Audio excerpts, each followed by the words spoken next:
to make his contribution. Remember, during the sectoral debate, according to the standing orders, no member is allowed to address the House or committee of the whole House for more than 30 minutes on any subject. However, the mover of an original motion is allowed 45 minutes for his opening address. The House or committee of the whole House may at any time move a motion to extend the speaker's time sufficient for them to complete the presentation if the individual fails to complete within the stated time. That's what's on the agenda. It should be noted, though, that elements of the day's agenda can be changed or moved. But before we go, here are a few things you should bear in mind if you plan to attend a session at Gordon House. No visitor shall create any act of disorder within the precincts of the House. No visitor shall be admitted to the House without first obtaining an admission card. Visitors who remain within the precincts of the House during a suspension of the session are asked to keep silent. No photography, videography, or sketching of the proceedings is allowed unless so authorized by the presiding officer. It's almost time to go to the main event, but before that, let's get the answer to the trivia question we asked. True or false? The Standing Orders Committee shall have the duty of considering from time to time and reporting on all matters relating to the standing orders, as may be referred to it by the House. Is this true or false? It's true. The Standing Orders Committee shall have the duty of considering from time to time and reporting on all matters relating to the standing orders, as may be referred to it by the House. You should know that the permanent written rules under which the House regulates its proceedings are known as the Standing Orders. Here are some interesting bits about Jamaica's political history and current movements.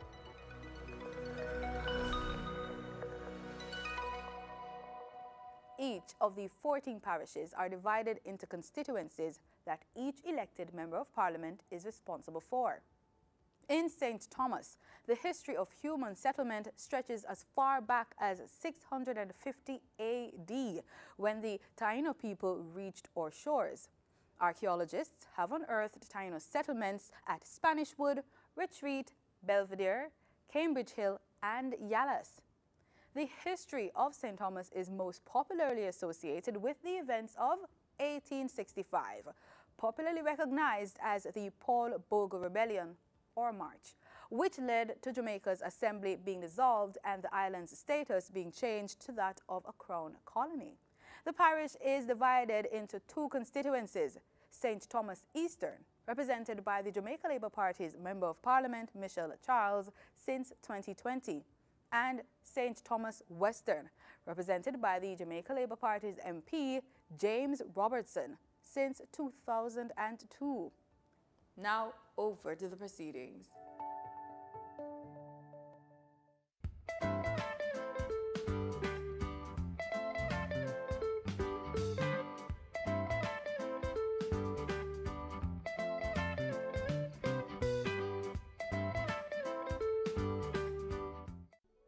Can you imagine getting a marketable skill for free? Your government has made it possible for anyone wanting to learn a skill to get free training through the Heart and STA Trust. Learn a new skill and expand your horizons. Over 100 homes delivered across 14 parishes. Your government, under the new social housing program, is making home ownership possible for those who didn't even dare to dream. Over the next 3 years, we will be building 1,500 homes just for our vulnerable citizens. Without a doubt, all citizens, irrespective of economic status, deserve a good home. Your government cares. The proceeding was brought to you by the Office of the Prime Minister. Love is love. But sometimes love isn't what we think it is. Just this once, why can't I come first? I know you love it, but there's more to life than having a man, and you really don't need this man. Sometimes you have to fight for love. I get the whole being in love with a wrong man thing. Wait, you mean me? I don't understand how you can even just up and leave us during this storm, Stanley. I need you here. I'm not leaving here without you. Sometimes you have to fight for yourself. When there's trouble in paradise, what do? Mirrors in Paradise, coming soon to PBCJ, the People's Station.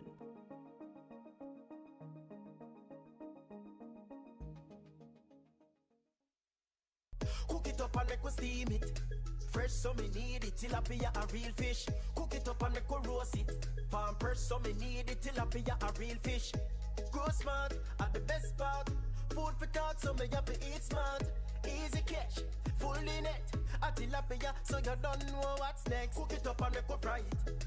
Fresh so me need it, tilapia a real fish. Bring home the best in freshwater fish. High content of vitamin B3, protein and potassium. Tilapia, simple, healthy, delicious.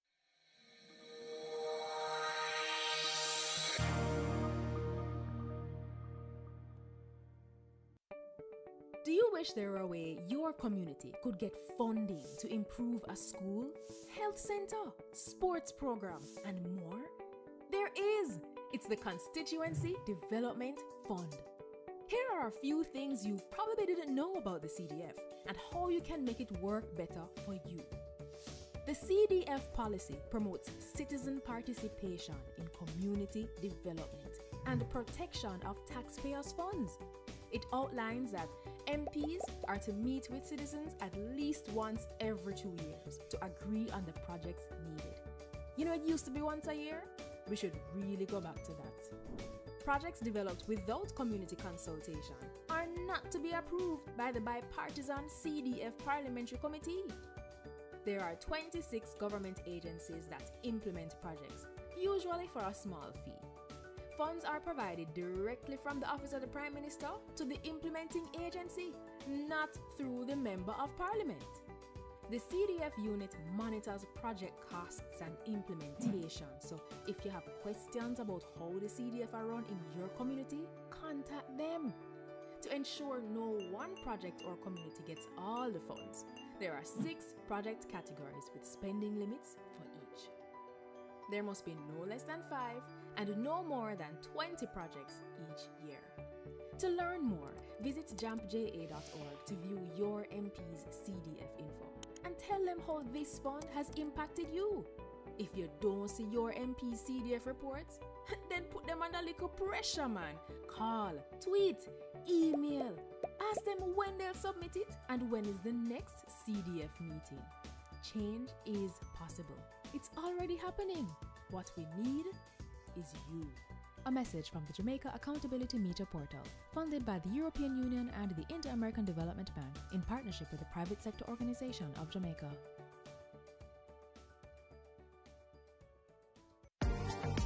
Public passenger vehicle operators and commercial carriers, renew your road license online. It's as easy as 1-2 click. Visit the Transport Authority website at www.ta.org.jm. Choose your license type and click Apply Now. Sign in or create an account with your email address and complete the application process, uploading all relevant documents. Make payment using a debit or credit card. Once your application is approved, the Transport Authority will email you to collect your sticker. Pick up your sticker in office or utilize our courier service. Once the sticker is collected, your digital road license will be emailed to you.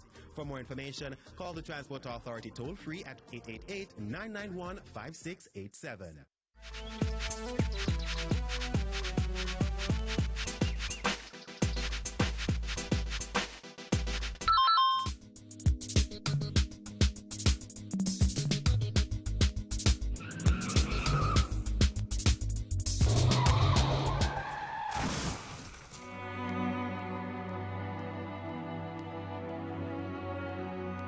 Speeding kills. Obey the speed limit. A message from the Road Safety Unit in the Ministry of Transport and Mining. No more guarantors for student loan. Your government cares about your education, and we don't want you to ever have to worry about going to university. The Students' Loan Bureau has a loan for you, so you can focus on your future. Together, we can create a safer Jamaica for our children. We need to get the guns and save our country. One of the problems that occurred in the past was the delay, significant delay in the issuing of warrants for persons who did not pay at the tax office and did not attend the court. And so what happened there was that a culture of impunity had developed, where persons felt that when they received a ticket from the police, they could simply ignore it. So where we are now is that we are now current with the issuing of warrants in respect of the current cases. So what that means is that for persons who do not pay at the tax office, don't attend the court, the warrants are being issued and will be issued, and you will be arrested and brought before the court. If you do not wish to come to court, then go to the tax office. Also, you have the option of contesting it, so you don't pay at the tax office, but you must turn up at court on the date and time stated in the summons. Failing that, a warrant will be issued and you will be brought before the court.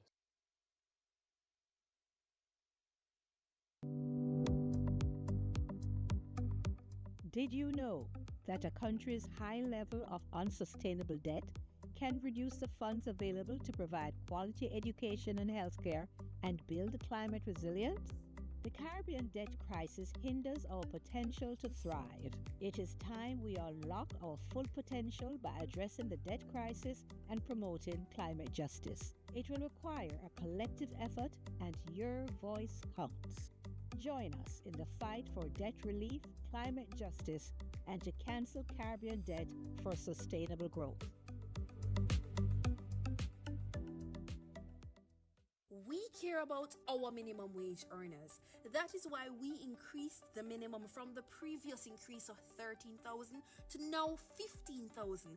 And as our economy continues to improve, you can look forward to even more increases. Your government is caring for you.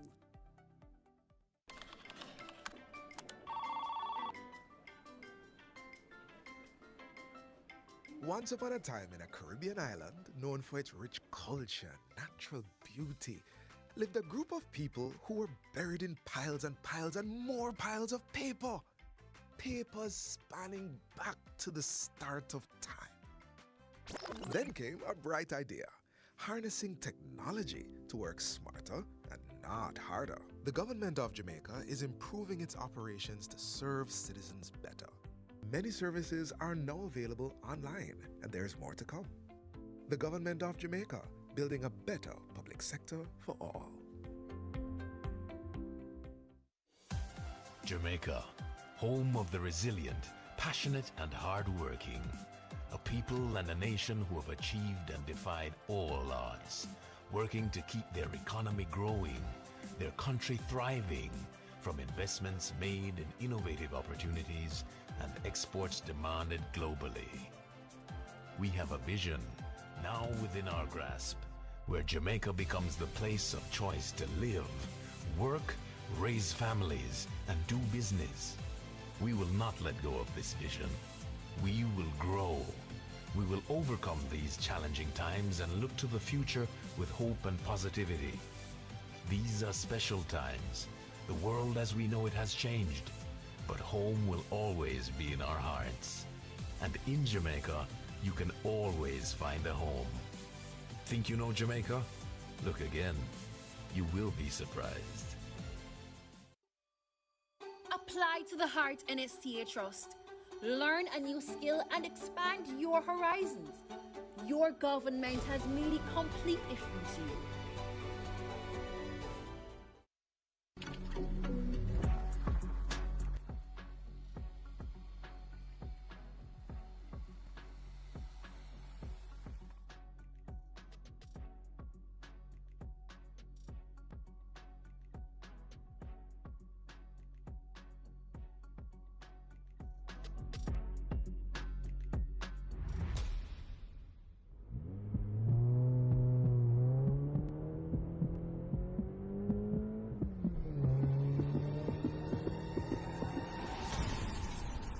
Jamaica, a one life we have. Don't let this be your story. Look out for yourself and others. Too many Jamaicans are dying on our roads. So, slow down. It's not worth the rush. Arrive alive. A message from the Office of the Prime Minister. Hi, I'm Donna Onis Blake, Program Director for the Nature Conservancy in Jamaica. Did you know that 2023 was the hottest year ever in the history of recorded temperatures in Jamaica? And nowhere has the heat been more scorching than in our capital city, Kingston. All happening in the midst of a construction boom and urban heat island effects that is challenging traditional construction practices and prompting us to find more novel ways to build to beat the heat. We can learn from city-states like Singapore, which is integrating nature-based solutions in their urban designs, manifesting as eye-catching green roofs, vertical gardens and green walls. Plants provide shade, reduce heat absorption by buildings, and release water vapor to provide a cooling effect and result in savings on air conditioning and other energy costs. Have you considered how nature-based solutions can make that distinctive difference to your next development? Learn more by visiting the United Nations Environment Programme project website, cityadapt.com, or simply scan this QR code right here. As Jamaica adapts to climate change, you can build better to beat the heat.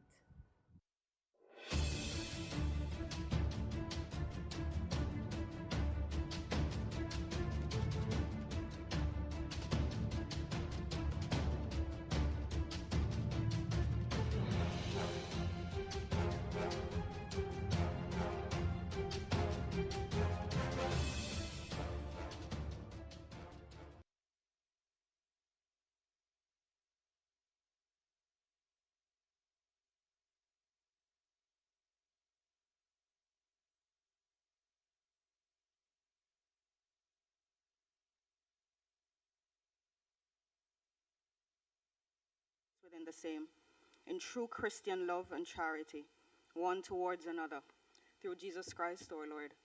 Amen.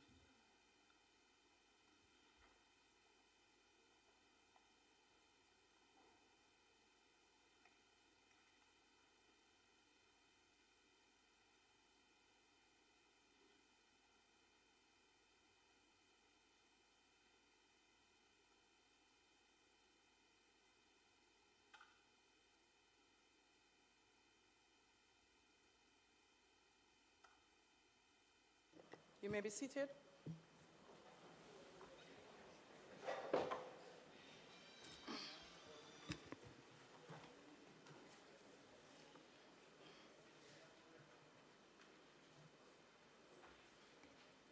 This Honourable House now resumes its sitting.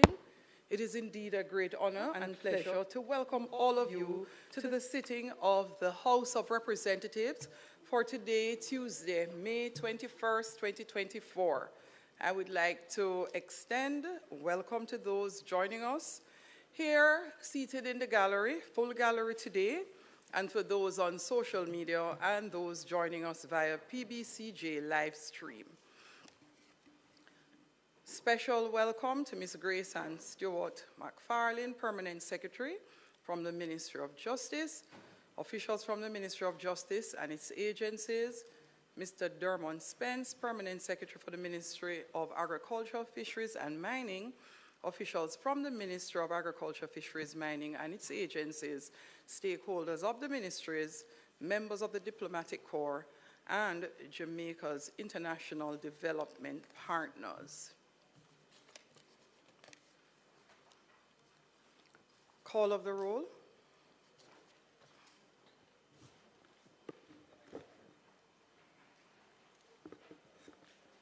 Mr. Clark, Mr. Bartlett, Mr. Holness, Dr. Clark, Dr. Chang, Ms. Grange, Mrs. Williams, Mrs. Malahoo Fort, Dr. Tufton, Mr. Mackenzie, Mr. Chuck, Mr. Vaz, Mr. Charles Jr., Mr. Green, Mr. Morgan, Mr. Hutchinson,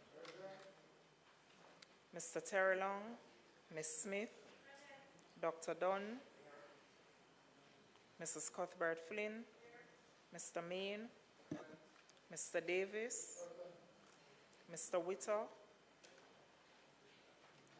Mr. Brown, Dr. Brownberg, Dr. Charles, Mr. Chin, Mr. Cousins, Ms. Crawford, Ms. Daly, Ms. Davis, Mr. Golding, Mr. Graham, Dr. Guy, Ms. Hamilton, Ms. Hannah, Mr. Enriquez, Mr. Henry, Mr. Hilton, Mr. Jackson, Mr. Lawrence, Ms. Lee, Mr. Miller, Mr. Montague, Ms. Morrison, Mrs. Nita Garvey, Mr. Paulwell, Mr. Phillips,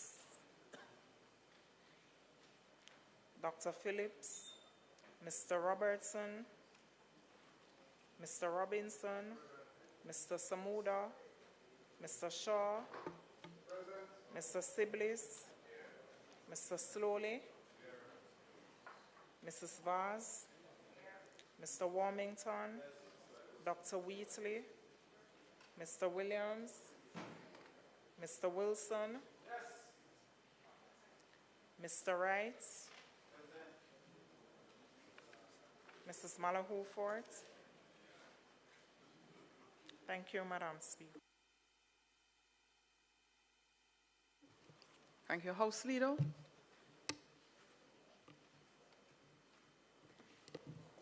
Thank you, Madam Speaker.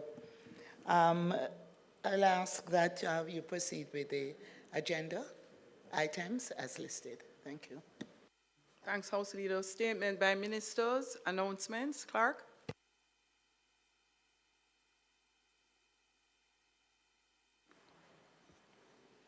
Laid on the table of the House are the following.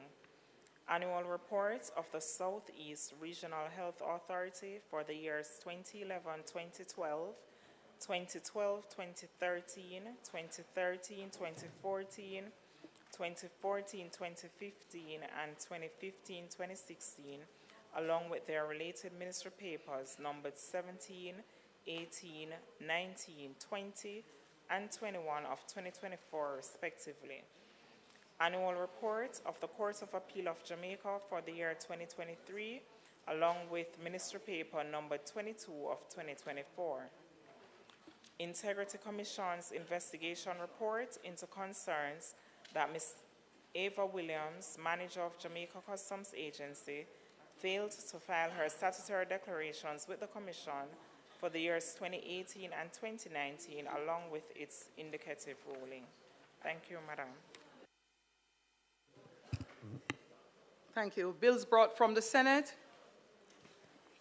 We will later recommit petitions, papers, reports from committees, notices of motions given orally, questions and answers to questions, motions that may be made at the commencement of public business requiring notice, motions relating to the sitting of the House, motion for leave to introduce bills, presentation of bills without leave of the House first obtained, public business. House Leader.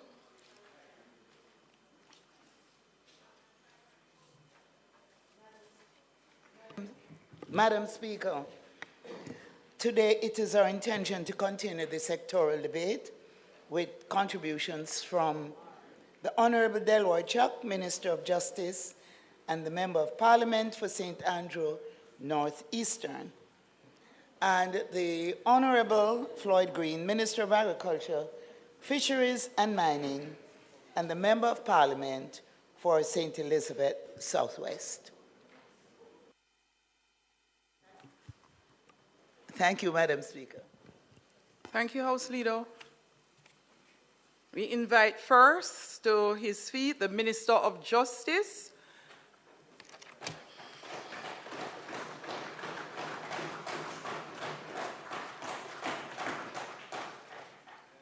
The Minister of Justice represents the constituency of St. Andrew Northeastern.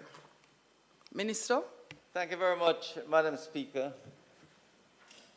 Today, I rise yet again this afternoon in this honorable House to present to my beloved country the ongoing plans, policies, and programs been undertaken by this administration through my stewardship as Minister of Justice.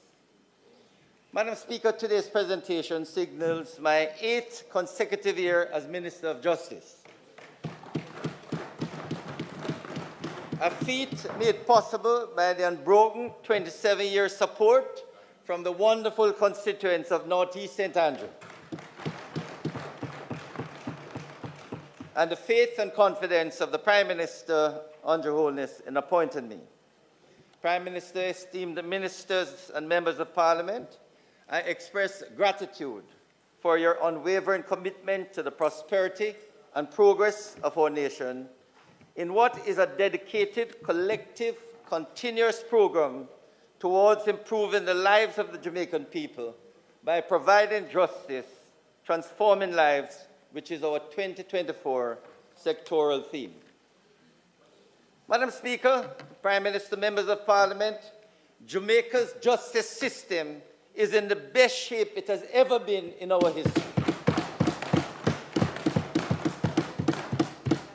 While we still have some way to go for a first-class justice system, the administration of justice and the citizens' access to justice and opportunities to get justice have never been better.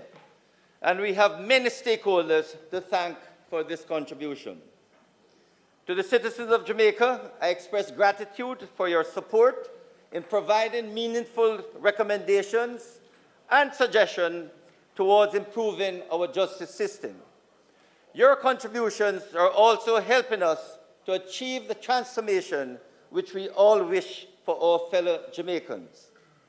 Madam Speaker, the work of Team Ministry of Justice under the leadership of Permanent Secretary Grace Ann Stewart McFarlane, who is here with us, plays a major role towards the ministry's pursuit of providing justice and transforming lives. Madam Speaker, as we chart the way forward to make justice even more easily accessible for all, I pause to express sincere appreciation to the judiciary under the guiding hands of Chief Justice, the Honorable Mr. Justice Brian Sykes, and the team at the Court Administration Division. Madam Speaker, our justice sector continues to provide excellent service, and special kudos are in order for the following. President of the Court of Appeal, the Honorable Mr. Justice Patrick Brooks, judges of appeal and their support staff, the Supreme Court and Parish Court judges and their staff, who provide the necessary support for the Chief Justice to deliver timely justice to all who seek remedies or otherwise within our courts. The Attorney General, Dr. Derek McCoy, and his team, the Solicitor General, Mrs. Marlene Aldred, and her team, the Director of Public Prosecutions and her wonderful team, the Director of Court Administration Division, Mrs. Tricia Cameron Anglin, and her team, she's here with us, Executive Director of the Legal Aid Council, Mrs. Diane Watson, and her team, I think she's also here, the Chief Executive Officer and Administrator General, Mrs. Stacey Ann Carty, and I think I saw her here too. Huh? Everybody. Our valued stakeholders from several sectors to include civil society.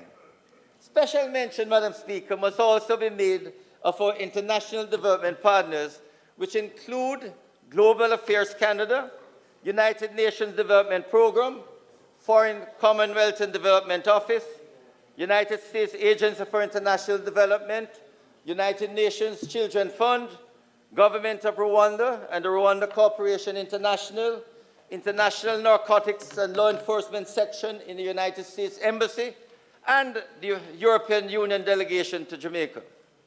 Madam Speaker, we thank our other partners and stakeholders, including the custodies, the justice of the peace, and citizens whose collaboration, feedback, and support have been invaluable in ensuring that the ministry's priorities align with the needs and aspirations of the Jamaican people whose lives we continue to transform. Madam Speaker, as I travel through the nook and cranny of Jamaica, providing justice and transforming lives. I am blessed to have by my side Close Protection Officer, Sergeant Howard Hamilton, and driver, Mr. O'Neill Ennis. On the political side, I extend sincere gratitude to my two councillors, Councillor Joy Cottrell and Winston Ennis, my hard-working team in North East St. Andrew, who remain alongside me in the political vineyard. And many of them are here this evening, Madam Speaker, attending to the needs of the constituency and ensuring 6 consecutive terms as Member of Parliament. Finally, I thank my dear wife, Patricia, and my family who put up with me as I work diligently in ensuring that all Jamaica enjoys a first-class justice system. Last but not least, I must acknowledge the resilience and fortitude of the Jamaican populace, whose unwavering spirit continues to inspire us in our pursuit of social development and natural resilience, guided by our 2024 mantra, providing justice, transforming lives. Madam Speaker, I am so proud to announce that the wheels of the justice system are on the right path and are rolling at the best rotation possible for transforming the lives of all Jamaicans. I can now say, Madam Speaker, and repeat, that Jamaica's justice system has never been in a better shape in our history. Just about any Jamaican who needs justice services can have access and delivery of these services. Jamaicans can easily get assistance within a short geographical space and with just a phone call away. Anyone can call 888 Justice, that is 888-587-8423, and access any justice service in a matter of hours and get legal advice. They don't have to take justice in their hands. They can get assistance. Madam Speaker, under this government, and with the support of the Ministry of Finance and the Public Service, which has provided the resources, we can proudly say that the Andrew Holness-led administration has brought the justice system and a path to a first-class and world-standard justice system. This is something, Madam Speaker, that all Jamaicans can indeed be proud of as we are providing justice and transforming lives. Madam Speaker, during the financial year 2023 to 24, the judiciary made significant progress towards improving its justice delivery to the public, especially in the area of case clearance rate. This is a worthy achievement, Madam Speaker, which I will detail in part shortly. The Ministry of Justice is committed to achieving a world-standard justice system, and we can proudly say that Jamaica now has one of the best court systems in the region and favorable compares with the best court systems in the world. Madam Speaker, under the stewardship of Chief Justice, the Honourable Mr. Justice Brian Sykes, who has just completed his first 4-year strategic plan for the year 2019 to 2023, there have been remarkable achievements across all levels of the courts. In particular, the parish courts are now effectively backlog-free. Madam Speaker, this is a major achievement. The statistics show that less than 2.5% of the cases are in backlog, which means these cases, all civil and criminal, which means these cases have not been tried in 24 months. To put it differently, Madam Speaker, approximately 98% of cases are completed within 24 months. Close to 90% of all the cases are tried and completed within 12 months. This, Madam Speaker, is an outstanding achievement of which Jamaicans can be extremely proud. It means, Madam Speaker, that when they go to the parish courts, they can get their matters adjudicated in a timely manner. Madam Speaker, the likelihood is that before long, 100% of cases will be tried and completed within 18 months in the parish courts. Indeed, Madam Speaker, going forward, the parish court's mission is to complete simple cases within 3 months, standard cases within 6 months, complex cases within 12 months, and all cases within 18 months. When achieved, Madam Speaker, and it will be soon, Jamaica's court system will rank amongst the best, the very best. Madam Speaker, over the past years, the Court of Appeal's clearance rate has peaked over 100%, to 111% in 2022 and 118% in 2023. This means, Madam Speaker, that of every 100 new cases filed, 111 or 118 have been completed. Madam Speaker, to understand, although increased cases are coming into the parish courts, into the Supreme Court, into the Court of Appeal, both the parish courts and the Court of Appeal have been able to complete more, that is over 100%, than actually coming. So for every 100 cases that come in the Court of Appeal, 111 or 118 cases are actually completed. And we expect, Madam Speaker, that this steady improvement will continue. Regarding the backlog in the Supreme Court, the clearance rate is not yet 100%, but it is now 76.5% in 2023. However, Madam Speaker, with the new strategic plan, the Chief Justice is projecting that within another 5 years or so, clearance rate in the Supreme Court will be in excess of 100%, and backlog will soon become a thing of the past in courts across Jamaica. Madam Speaker, the Chief Justice has embarked on a new strategic plan for 2024 to 2028, which can be accessed on the website of the Supreme Court. More important, Madam Speaker, the Executive and this Parliament will provide the necessary resources to support this new strategic plan and to ensure that there's little or no interruption in executing the plan. Madam Speaker, we have continued to renovate most of our courts, and indeed, the most recent renovation in Clarendon is a model of what a parish court can become. In other words, Madam Speaker, when you go to Maypen, the Clarendon Court, and I don't know how many people have seen it recently, it just looked like a first-class court, you know, properly fixed up. In other courts, Madam Speaker, we have provided improved equipment, technology, and new furniture.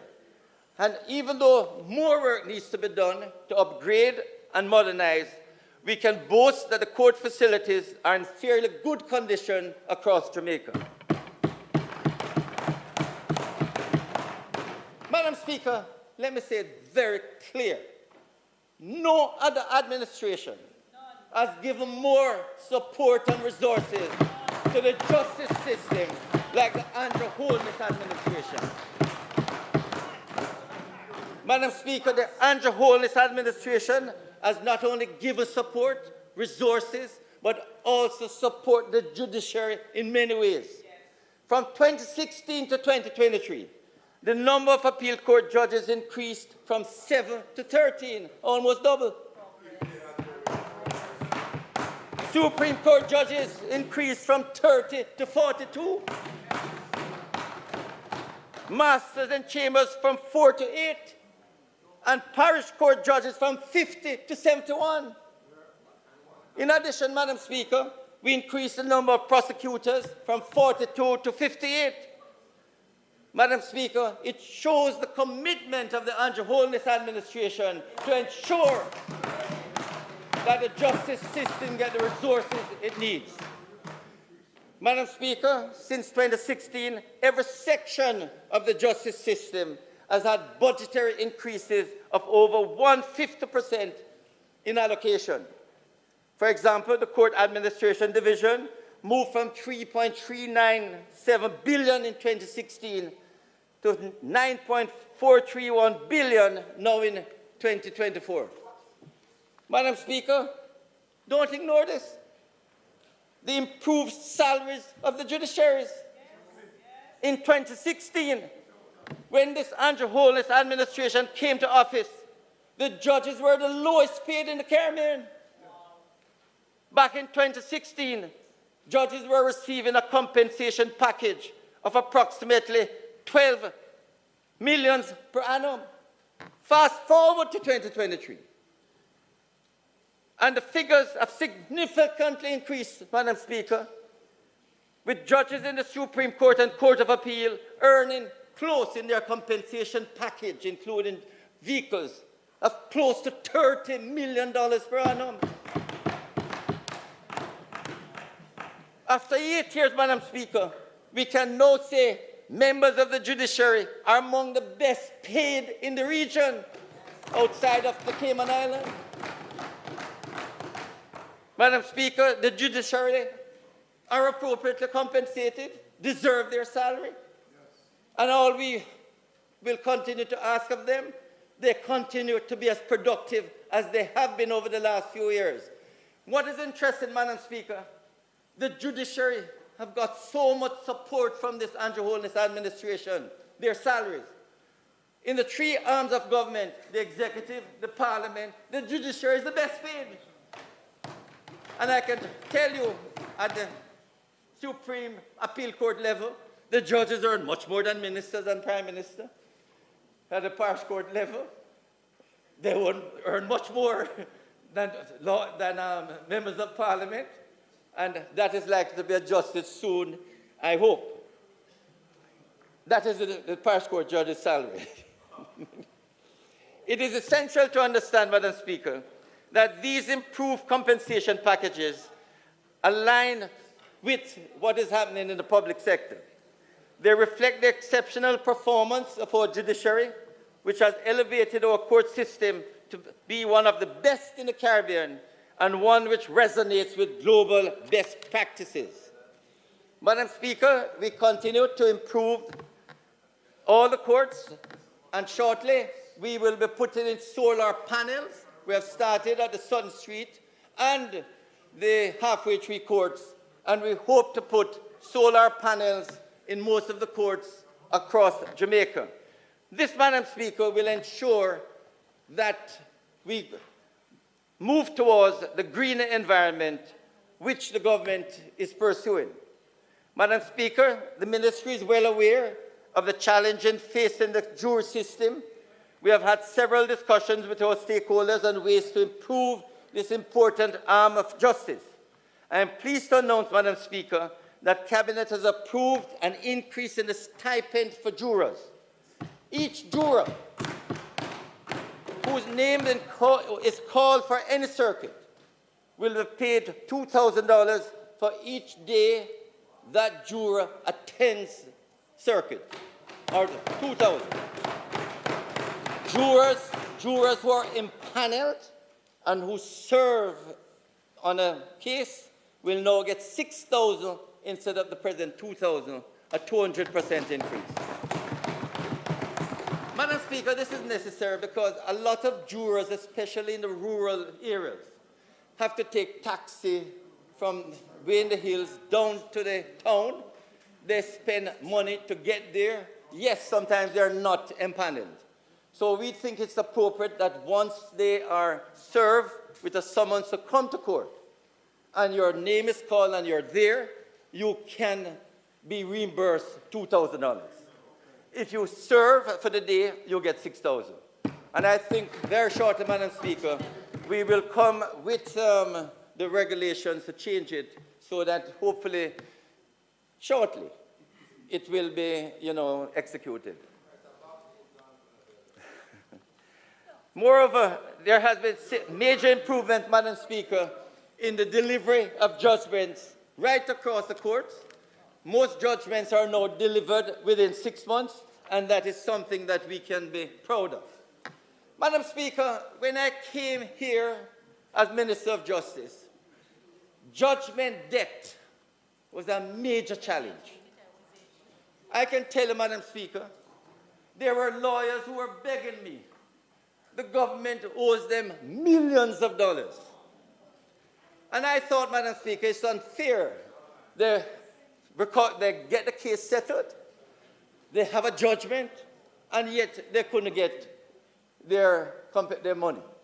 So, Madam Speaker, under Minister of Finance Aldershaw in 2017, we urged him to let us have enough to pay up the judgment debt. And in 2017-2018, we got 1.5 billion and paid off all the backlogs.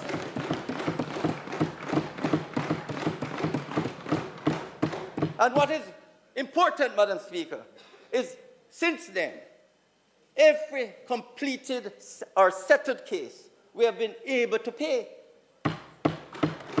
So no one can say that they win a judgment or they have a settled claim and they don't get paid. Indeed, Madam Speaker, 2023, the government provided us with $750 million to pay judgment debt. We paid out $530 million for all infractions and returned $220 million back to the government. We want to make sure, Madam Speaker, that when people sue the government for whatever infractions, that they get their money. And under this administration, we have done it for the last 8 years. And indeed, the Ministry of Finance, the government, has provided us with $680 million this year. Last year, we paid $530. So people have suits against the government. Talk to the Attorney General's chambers, settle your matter, because once you settle, we can pay you. The money is available. Madam Speaker, there was also the case when I came to government that persons who did legal aid matters, many lawyers kept telling me how they're owed hundreds of thousands of dollars, millions of dollars, and they weren't paid. What I can tell you, Madam Speaker, is that since I've been Minister of Justice, every single lawyer who has done work for the government has got their money. All the gang trials, they come and they plead how much they need to do these gang trials, we settle, and not one of them can say they didn't get their money. Every single lawyer who has done cases for the government due to counsel have been paid. And I say, Madam Speaker, I want to thank Mrs. Diane Watts, who is here with us, who has done an excellent job at the Legal Aid Council in ensuring that we have enough lawyers empaneled on the legal aid roster so that people who need advice, people who need representation in the courts can get it without any problem. And as soon as the case is finished, they send in their certificate, they can be paid. You know, interestingly, Madam Speaker, for the last 3 years, come January, February, I have to ask Mrs. Watson to call the lawyers and make sure them sending their bills because we have money, we want to pay them the last 3 years. So every single one has been paid. And we are proud of that, Madam Speaker. But more so, the Legal Aid Council has, the Global Canada gave us two additional buses. So we have 3 buses. We use these 3 buses to go right across Jamaica, schools, various events, and I've traveled with them across all the parishes so that they can provide legal advice. Anyone who needs any legal information can get it from them. And so, Madam Speaker, we have increased the number of duty counsel who have been empaneled, and I can say, Madam Speaker, that everyone now who needs a lawyer at the police station, a duty counsel, or one in court, they just need to call the Legal Aid Council and they're provided with an attorney. Madam Speaker, in 2016, we paid out $156 million for legal aid services, and last year, it more than doubled. We paid $381 million to attorneys. And, Madam Speaker, the payments to the lawyers have actually doubled. So more persons who want to be on the roster can now speak to the Legal Aid Council and get on the roster. Madam Speaker, I'm extremely proud to announce to this Honourable House that with the assistance of some key partners, Global Affairs Canada and UNDP, the Legal Aid Council was able to assist 300 persons living with disabilities to access justice services which they would not normally be able to access. This was at the inaugural Legal Aid Fair for the persons with disabilities held at the Harmony Beach Park in Montego Bay. Madam Speaker, we are providing justice and transforming lives. Madam Speaker, with the enactment of the Disabilities Act 2014 and our focus on equity, access and participation, the Ministry of Justice remains committed to reaching the most vulnerable among us. We have been making representation for mentally challenged inmates within the prisons and who have been locked up for many years. And last year, the Council assisted in getting 2 mentally ill inmates released. And shortly when you get the booklet, you will see how the families were so happy that their father or grandfather, who was in custody for 30, 40 years, have been released and now living with them. So, Madam Speaker, apart from that, the Council has implemented training sessions in the Jamaica Sign Language for attorneys to address the gaps that exist and to reach persons living with disabilities, specifically the deaf. This, Madam Speaker, is providing justice and transforming lives. Madam Speaker, the Office of the DPP has done a tremendous job in prosecution over the past many years. They have done some very high-profile cases of varying complexities and lengths. We can't ignore the gang trials. We can't ignore some of the high-profile murder case, the Beecher Stout McDonald, Shanika Gray, and recently the Collymore case, where the prosecution, Madam Speaker, it was so good to hear the families of the victims speaking about how well the DPP office did in prosecuting the case and the confidence that they show in that. What is interesting, Madam Speaker, is that the DPP has been able to use the plea bargaining act to get many of these convictions so that persons who may have participated in the activity, the criminal activity, were able to plea bargain and agree with the DPP to be able to give and present evidence. And I hope, Madam Speaker, that more of this will be done. Madam Speaker, the prosecutorial service in Jamaica is easily the best in this region. And it is recognized by other jurisdictions who invite members of the DPP to make presentations. And Madam Speaker, notwithstanding what may happen over the next year or so, next few weeks or months, I must give credit to Paula Llewellyn. She worked hard, her commitment, her sterling service and professionalism ensured that all of the prosecutors and co-counsels are definitely up to par and some of the best in the region. Madam Speaker, I can say that we in Jamaica, all victims of crimes, can be proud of the work of the DPP's office. They are doing a fantastic job. Madam Speaker, my last sectoral presentation, I went at length with the Administrator General. We congratulated the outgoing Administrator General, Mrs. Lona Brown, and we're happy to report that our new CEO, the new Administrator General, is Mrs. Stacey Ann Carty. We expect the same exceptional customer service to continue under her leadership, serving all its clients in keeping with the government's service excellence standards.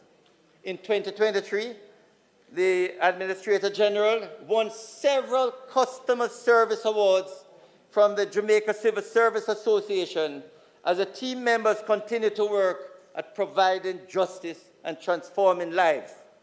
We congratulate Mrs. Opal Bryan for achieving the Management Award and Senior Case Officer Mrs. Ruth McGrother for the Middle Management Award.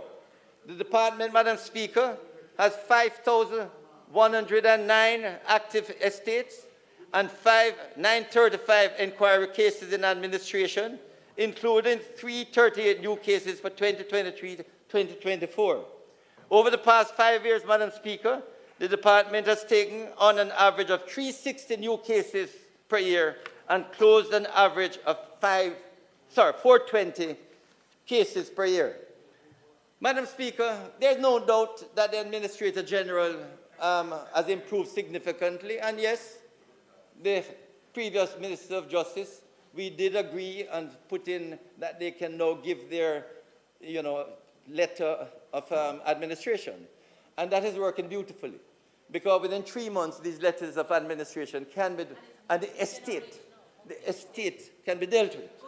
Where we have a problem really right now is to get the beneficiaries to come together and agree how the thing should be apportioned. Because what I'm planning to do, Madam Speaker, is to get a mediation department in the Administrator General's department to deal with all these beneficiaries who curse one another as to what portion they should get, even though the law is there to tell them what portion they are to get. So, Madam Speaker, we have properties, over $50 billion worth of property that we want to give to the beneficiaries. But you know it. No, we're planning to put mediation. I've been down there. We need some mediation, restorative justice to get the parties together. But what is more, Madam Speaker, the Administrator General and MOJ, with MOJ, we go across the island urging persons make a will. People don't like making a will. But we urge them to make a will because it stops the problem of fighting over deadlift. Because, Madam Speaker, deadlift is a major cause of violence in this country, major cause of death. And we are still working hard to ensure that persons stop fighting over land, fighting over deadlift, fighting over everything. Especially in our British part. And it's very important, Madam Speaker, that we deal with this. But, Madam Speaker, if there's one area that I'm really, really proud of, and that is the social justice section of the Ministry of Justice. We have done remarkably well taking alternative justice service right across Jamaica. We were able to visit 28 churches, 42 schools, impacting 500 children and thousands of Jamaicans during my parish tour in 2023, where I went to every single parish across Jamaica. In my presentation last year, Madam Speaker, I mentioned the Social Justice Division of the Ministry. It houses restorative justice, victim services, child diversion, and mediation to coordinate the delivery and efficiency of these programs under the theme providing justice and transforming lives. Madam Speaker, I can say that RJ, restorative justice, is now widely accepted as absolutely transformative when parties participate in RJ circles, accept responsibility for their action, and commit to repair the harm done. The remarkable success rate of more than 80% demonstrates that when parties commit, their lives indeed can be transformed and relationships can be healed and restored. Madam Speaker, the real challenge is to have more Jamaicans who are in relationships that are marred by conflict or any form of abuse to take up these alternative services offered by the ministry. We have victim services, Madam Speaker, child diversion, and in truth, Madam Speaker, they are providing not only the service, but healing lives, transforming lives. And Madam Speaker, we are very proud of these services being offered by the ministry. Madam Speaker, the team members, we are urging members of Parliament, all members of Parliament, if you have a community meeting, we can get our team members from RJ, Victim Services, Mediation, Child Diversion to come and sensitize your community about these alternative justice services. We are doing it in the schools, in the churches, but we want to do it in the communities. So we are appealing to all members of parliament. If you have a community meeting, let us know. Just give us a schedule and we will visit and speak about these services. Madam Speaker, as I say, restorative justice continues to be the flagship programs within the Social Justice Ministry. It's division of the ministry. It seeks, Madam Speaker, to resolve conflicts by having all parties involved in the incident, as well as the community, engage in a circle with a focus on restoring the relationships. This, Madam Speaker, fosters a more peaceful and harmonious society. The program has maintained a high success rate and remains readily accessible to all citizens in all 14 parishes. This has been done through public awareness campaign, restorative practice trainings, and sensitization sessions across civil society, schools, churches, and communities. Madam Speaker, in 2023-24, the hard-working RJ staff and dedicated facilitators conducted more than 2,300 case conferences for referrals concerning harms or crimes committed. A total of 1,853 agreements were signed, which in most cases, Madam Speaker, restored relationships between the disputing parties. Madam Speaker, in 2023-24, I tabled a copy of the Restorative Justice Policy Green Paper. The policy's revision is geared towards improving the implementation of the National Restorative Justice Program. We embarked on several initiatives for public engagement and feedback, and to date, there have been no objections. I'm looking forward, Madam Speaker, to tabling the white paper during this financial year with a view to have an updated Restorative Justice Act shortly thereafter. Madam Speaker, we recognize that if we are to make major strides in curbing maladaptive behaviors and promoting talk it out, don't fight it out culture, we must strengthen the partnership with our churches and schools. Through these partnerships, we have coordinated more than 381 restorative practices trainings. These sessions have benefited over 8,707 school administrators, parents, and students, individuals from faith-based organizations and other key stakeholders from the private sector. Madam Speaker, as we commit to continue building positive relationships among students, staff, and parents, we have signed a second MOU with the Ministry of Education to continue the delivery of restorative justice in schools. Madam Speaker, we are ensuring that restorative justice remains a solid alternative for Jamaicans to resolve conflicts, with 400 trained facilitators, with another 140 in training, and more than 20 justice centers island-wide. Madam Speaker, I want to introduce, if you look at the inside cover of your booklet, you will see Bishop John Thorpe. Bishop, just stand up for me, please. Huh? With your leave, Madam Speaker. Now, Madam Speaker, Bishop John Thorpe is a man who grew up in the church. He does mentoring, counseling, and assist parties to, get along. But Bishop John Thorpe had a problem with his son. And for years, they never spoke.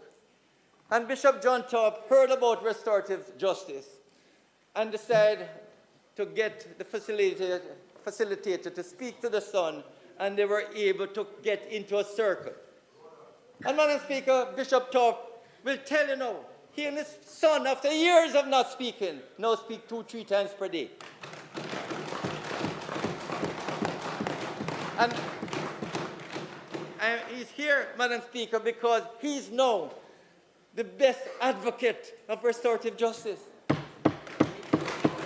He tells everyone who have conflicts that they should really go to the restorative justice facilitator to heal the conflict between them. Thank you, Bishop.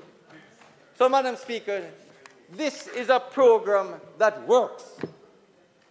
The main challenge is to get persons, whether they're in their bedrooms or in the homes, in the neighborhoods, you have a problem. Get a restorative justice facilitator to help you, to heal the problems. Madam Speaker, the other area is child diversion. And Madam Speaker, the child diversion is a success story because we have been able to get a number of children, hundreds of children, mentored, counseled. We have been able to do psychological assessment of these students. And what I can tell you, Madam Speaker, that they are able, 70% have been able to get mentors, and the success rate is tremendous. And you will see in your booklet at the relevant page, Madam Speaker, testimonials from children who say that after this child diversion program, they are now able to see the light. They are now able to come out of their shell. And what has happened, Madam Speaker? The demand and the success is so much that we are now doubling up the number of child diversion officers across the island. Madam Speaker, victim services is another area which we cannot ignore. When we seek to manage conflicts by implementing preventative measures that will reduce the escalation of violent behaviors, it is important that we do not forget the victims of crime. What is important, Madam Speaker, is for these victims to visit the victim service office in the parishes. When you have been abused at home, you suffer from a crime, I beg of thee, do not sit at your house and think about revenge and employing contract killers to go and take it out on the offenders. Visit the victim service office and discuss with the councillors, because, Madam Speaker, many of the crimes occurring in this country is because of revenge and retaliation. We are urging the victims of crimes, of abuse and so on, go to the victim service offices, get some support and counseling, and where appropriate, we refer the victims and hopefully the offender to restorative justice. Madam Speaker, we cater to many children. Unfortunately, with the help of the Walnut Group, sponsored by the United States Aid, we now have 2 child-friendly spaces, one in Manchester and one in Portland, which were opened last year.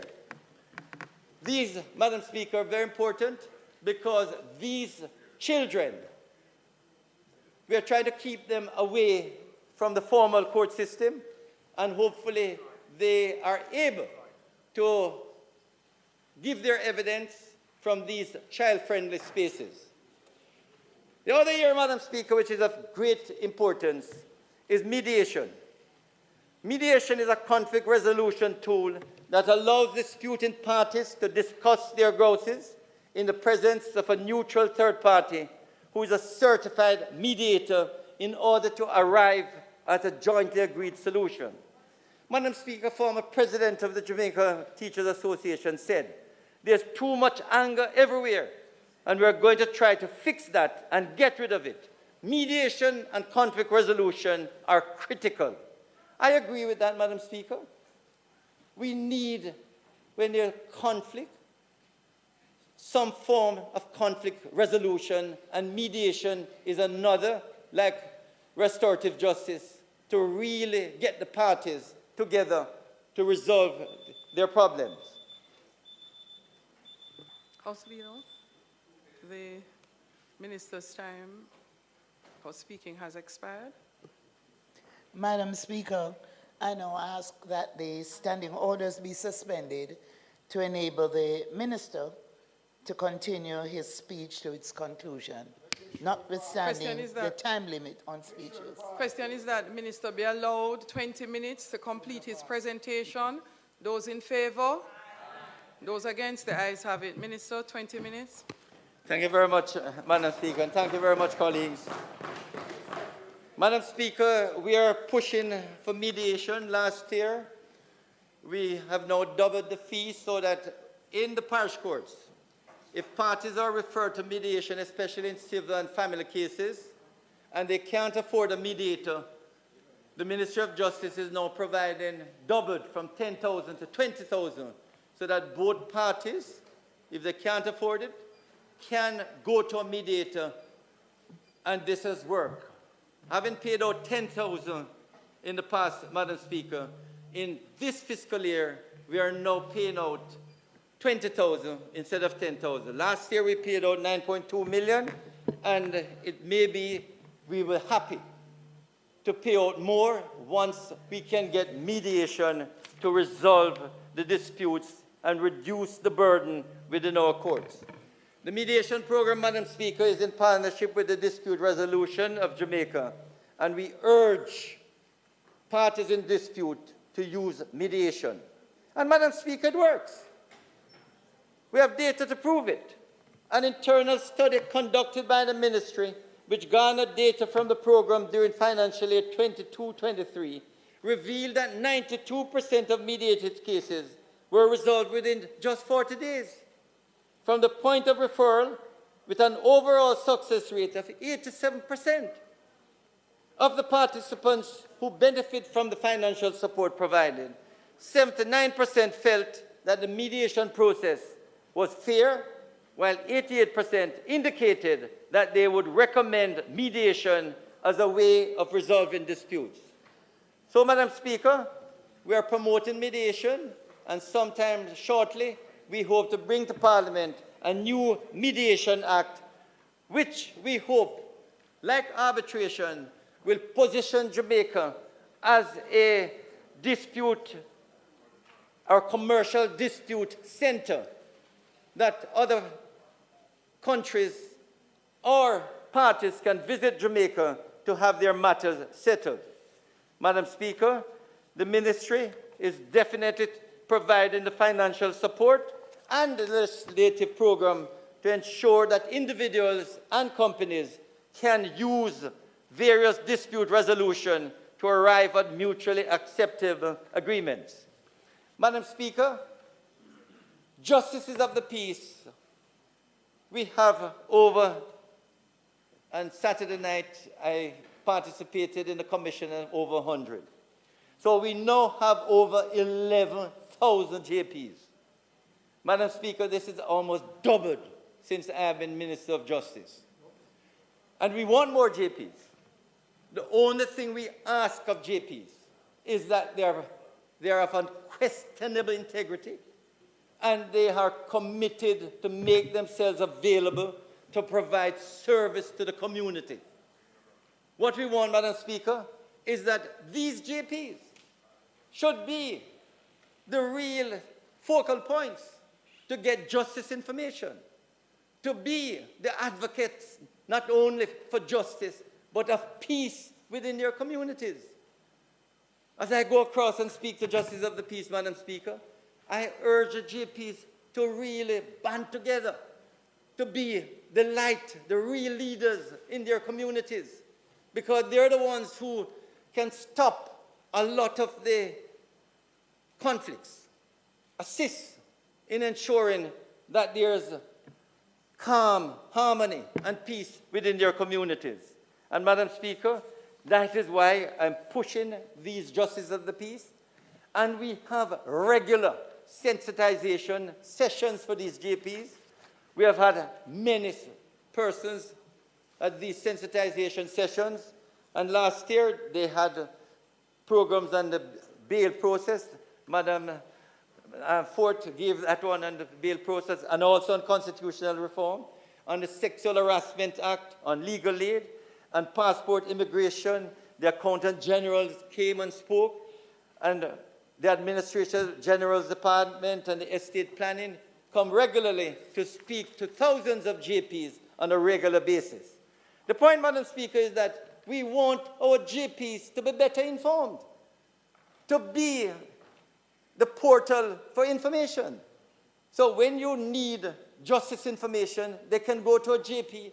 And as I say to JP, if you don't know, just say you don't know, call 888-587-8423 and get a service from the Ministry of Justice.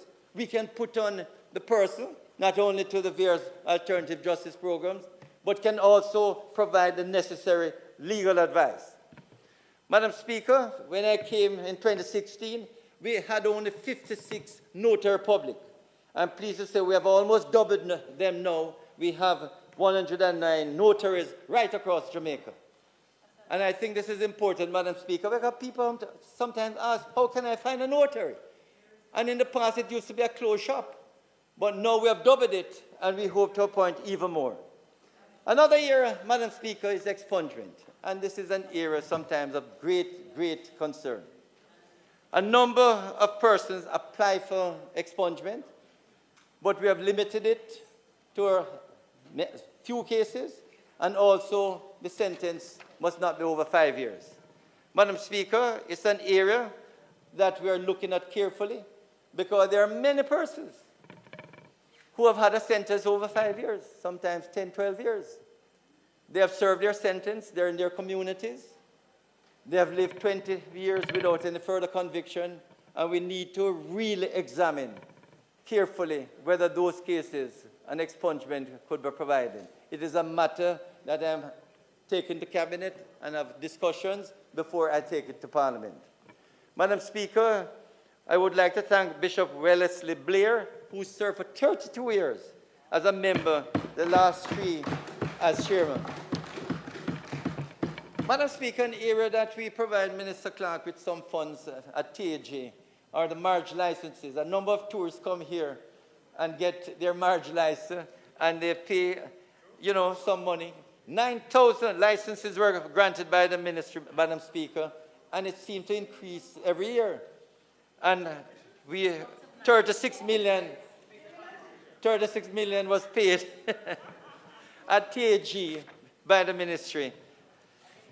Madam Speaker, the Justice Training Institute, we would like to thank Mrs. Karen Campbell-Basco, who faithfully led and served the JTI, and she moves now to the Administrator General's Department. She has done some good training of stenographers and also of the Justices of the Peace. And I want to thank her sincerely for the tremendous work that she did. Madam Speaker, technology is an area that over this fiscal year, we're hoping that with the help of Rwanda and Synergy, that we can move quickly towards a paperless system in the courts. We are hoping it can start during the course of this year and hopefully can be completed within a matter of another year or so. Madam Speaker, we want this integrated electronic case management system that pull together the police, the DPP, the forensic labs, and all the various departments of government with the court so that everything is done electronically without the need to have files and paper being transported or even being seen in the courts. A couple of years ago, I went to Rwanda, Madam Speaker, and it's a pleasure to go in the court and you see no paper, no books. Everything is done electronically. Madam Speaker, in terms of the infrastructure, we have and will continue to improve the courts. My greatest disappointment is that we have not yet put in the courts in St. Catherine, St. James, Trelawney, Manchester. But these are still being worked on, Madam Speaker, under the PPP. But we continue, Madam Speaker, to improve the facilities and the ambience of our courts. As I intimated earlier, we will put in solar panels in all the courts. We have started at the Halfway Tree Court and also at Sutton Street. You can see on your screen, these are the panels at the Halfway Tree Court. And we're hoping that in June, they will be commissioned. And, Madam Speaker, the likelihood is that they could save as much as 80% of the electricity cost, if not more. And we may be able, because they don't really open Saturday and Sunday, to sell back some to JPS. These, Madam Speaker, is what we are hoping can be achieved. So, Madam Speaker, one new court we hope that will be opened this year, and that is the St. Thomas in Morant Bay. The urban centre is being developed. And that new court, Madam Speaker, will be hopefully opened in this fiscal year. In addition to the over 300 million that we'll be spending to improve all the other courts. But we are hoping that the St. Thomas Court will be the state-of-the-art court. You know, Madam Speaker, when I went out there a month ago, I saw the court being built, and I asked the contractors, when did you start? And they said, March. And I said, a year and you only go on the second floor? They said, oh, it's March this year. After about 2 months, they had gone to the second floor. And they plan to give us the court by September. By September. And all we have to do now is to fit it out. And hopefully, by early next year, it will be opened. So, that court, Madam Speaker, will be a state-of-the-art facility for transforming the delivery of justice in that part of the St. Thomas Parish. Madam Speaker, the legislative program is continuing, and Notaries Public Act, Mediation Act, and others will shortly be put in place. In conclusion, Madam Speaker, let me say that this Andrew Holness administration, with the help of Minister Clark, and I have to big him up because what I can tell you, everything we asked the Ministry of Finance for, we have got. And as I say,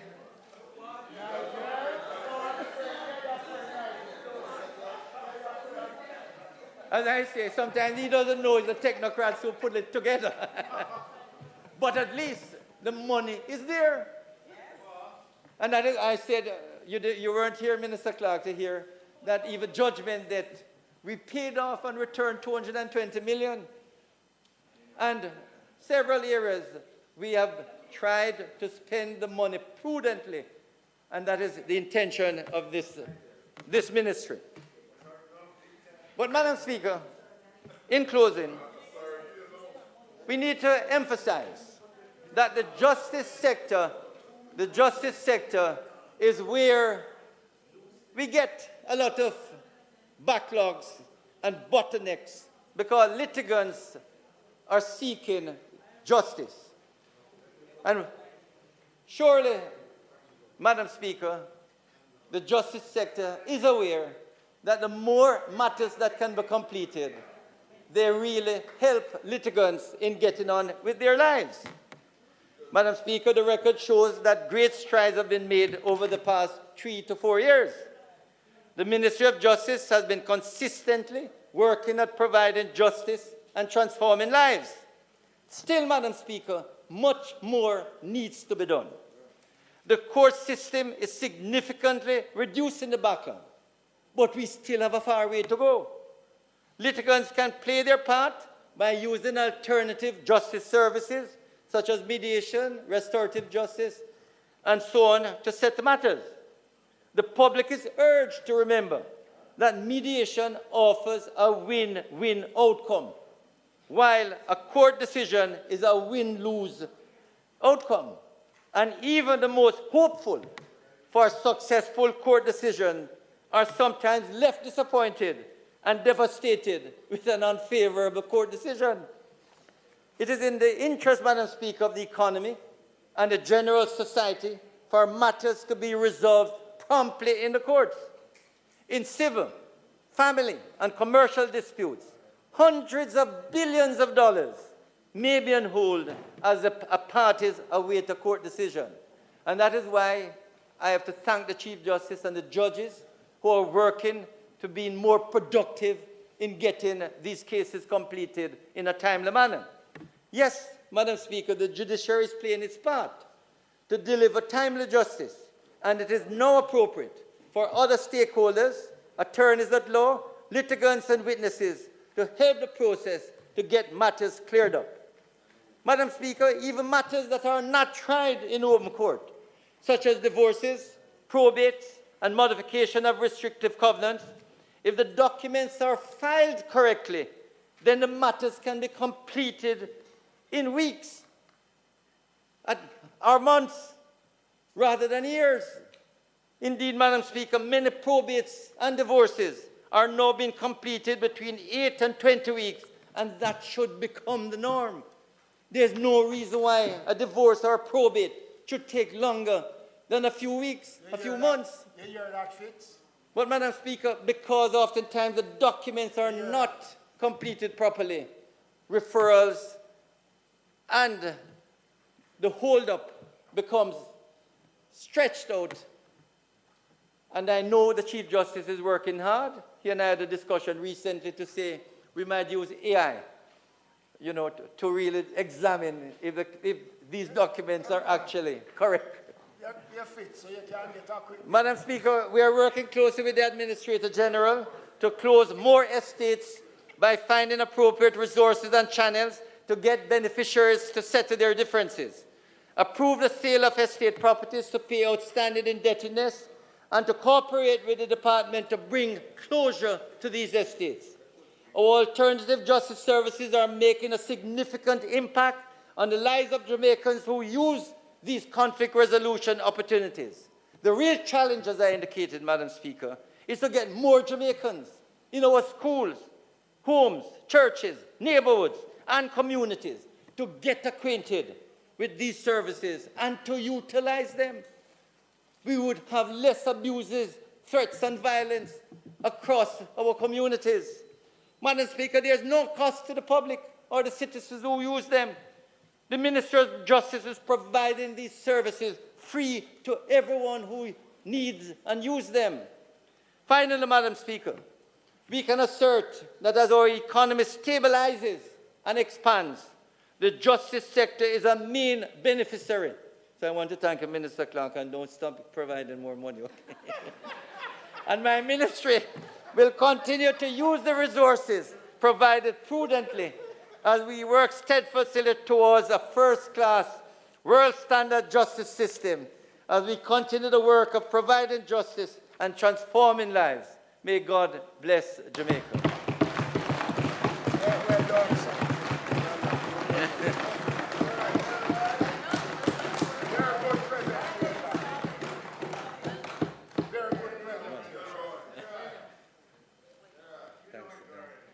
And you like the passport part, don't you? Madam Speaker, excellent presentation by Minister Chuck. I now ask, Madam Speaker, for you to invite the Honorable Floyd Green, Minister of Agriculture, Fisheries and Mining, to make his presentation. Thank you.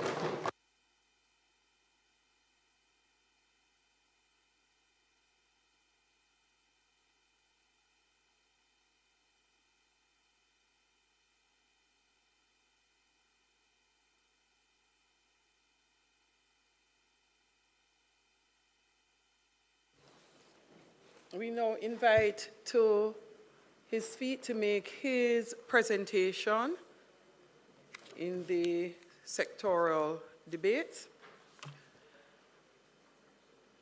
Minister of Agriculture, Mining and Fisheries, and the Member of Parliament for St. Elizabeth, Southwest. I'm correct. Minister Green.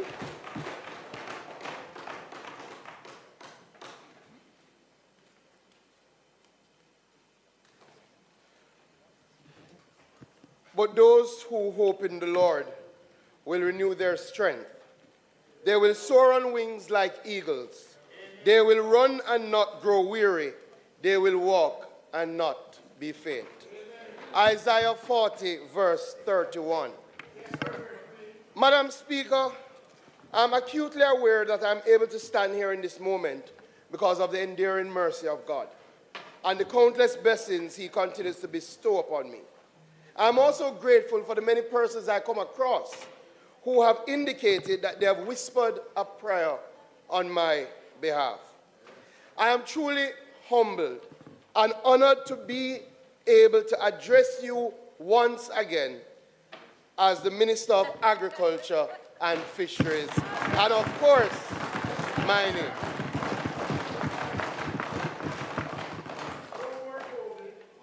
Madam Speaker, the Most Honorable Andrew Michael Holness, Prime Minister of Jamaica, continues to show inspiring and visionary leadership.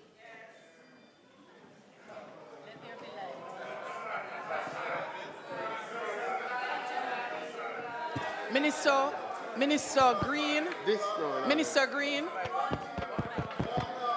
Minister Green, you may not have light. It is. But you have electricity. Okay. And you're not on the clock. Madam Speaker, it is not an easy road, but He continues to restore hope in our island nation. And I'm grateful that He has given me the opportunity to steward these critical areas. To my cabinet colleagues and fellow parliamentarians, thanks for the encouragement and support as we work together to harvest hope, mine possibilities, and create a better future for all. It is my family who keeps me grounded, and I'm grateful to my wife, Carida, and my son, Nathaniel Marcus. It is they who bear the brunt of this life of service, but they provide peace and joy in what can be a difficult journey. My son, Madam Speaker, has formed his own political party among his friends and is advocating for a 4-day work week and a ban on homework. For the first time, he joins me in the gallery today.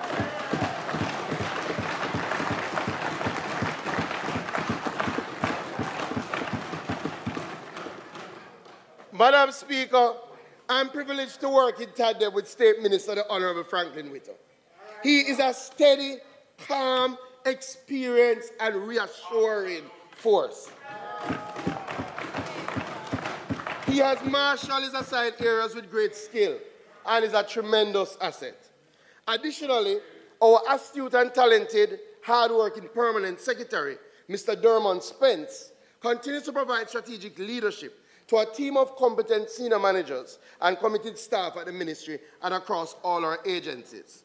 Madam Speaker, it is often the dedicated individuals working behind the scenes who make this possible. I wouldn't have been able to stand here without the work of my communication specialist, Kenisha Campbell, Executive Assistant Malika Morgan, Secretary Joan Clark, Office Manager Kenroy James and the entire office team, Close Protection Officer Roxroy Montague, and Rasta, my driver. For those seated in the Madam gallery. Speaker, in the world of agriculture, fishes and mining, international partnerships are critical. Minister, hold a moment. You'll have your time back. For those seated in the gallery, you're not permitted to clap or bang the desk. Only down here in the chamber, we're allowed to beat the desk. So please, no clapping. Thank you very much. I know you're excited, but that's the rule of the Parliament. Minister, go ahead. Madam Speaker, your guidance and stewardship of the House has been strong, even-handed, and rule-based. I applaud your conviction, and I support your direction. I am here today because of the great people of Southwest St. Elizabeth. Every day I'm focused on improving their lives and our communities. And I'm grateful for the trust and confidence my constituents have placed in me to continue to represent them in this honorable House. Members of my management team have joined me today, and I want to congratulate new councillor for the Peja Place Division, Dr. Carl White, former MP and Mayor, Councillor Derek Sangster, and former MP and Mayor, now retired, former Councillor Jeremy Palmer. Finally, Madam Speaker, to the backbone of our sectors, and the reason I'm able to deliver this presentation today, our miners, farmers, and fishers, a massive thank you. We work on your behalf to accomplish your goals to ensure that you can pursue these areas that you're passionate about. Madam Speaker, members of this honorable House, those listening on radio and watching us on traditional or social media, allow me to share with you the journey of transformation that we are on across agriculture, fisheries, and mining. A journey to restore hope in these sectors, hope which is not based on talk, but is based on action. Hope that will allow us to transform our rural communities, to transform Jamaica, to harvest hope, mine possibilities, and create a better future for all. Madam Speaker,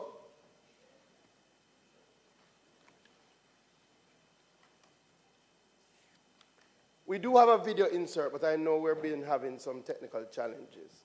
So I will just wait to see if it comes up.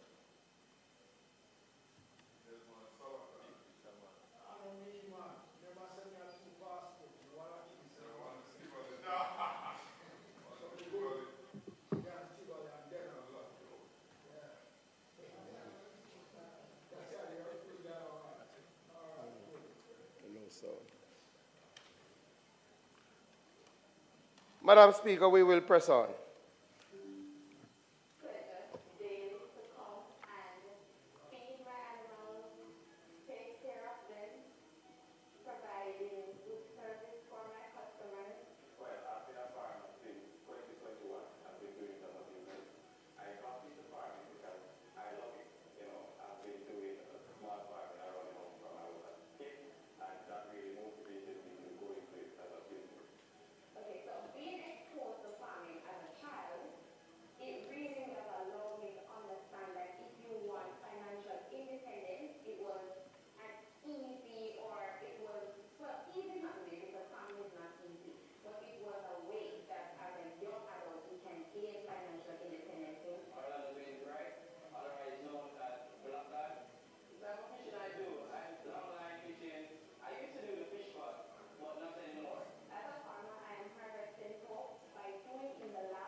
Madam Speaker, we thought it important to start with the video because oftentimes we speak in the House and we divorce ourselves from the people who are here to represent.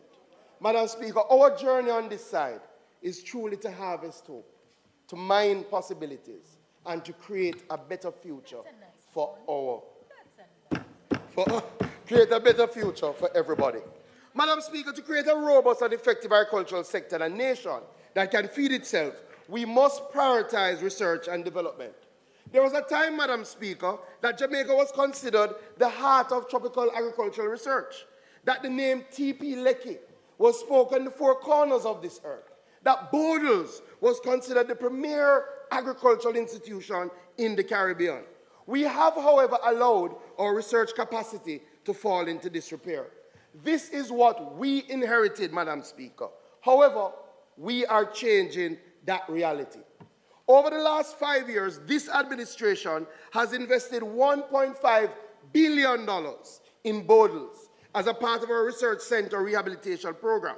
We've rehabilitated laboratories, installed modular office spaces, completed a new milk testing laboratory, built a small ruminant house, installed new greenhouses for citrus and hot pepper, rehabilitated the well, installed new storage capacity, new distribution systems, designed 9 new livestock buildings. Madam Speaker, this is not work to come. This is work that has already been done. I am pleased, therefore, to start this presentation by announcing that this Andrew Holness-led government has committed to spend $6.4 billion over the next 6 years. That's $1 billion per year to continue the rehabilitation of borders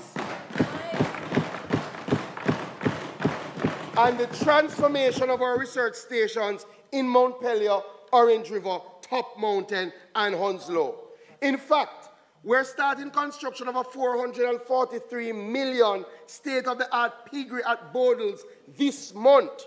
This will provide Bodles with the capacity to further drive our pork industry as we expand into regional markets. Additionally, we'll be upgrading the irrigation infrastructure at Bodles to the tune of $130 million, procuring critical pieces of farm machinery to the tune of $20 million, and moving to design a state-of-the-art small ruminant house at the Hounslow demonstration station at a cost of $6 million.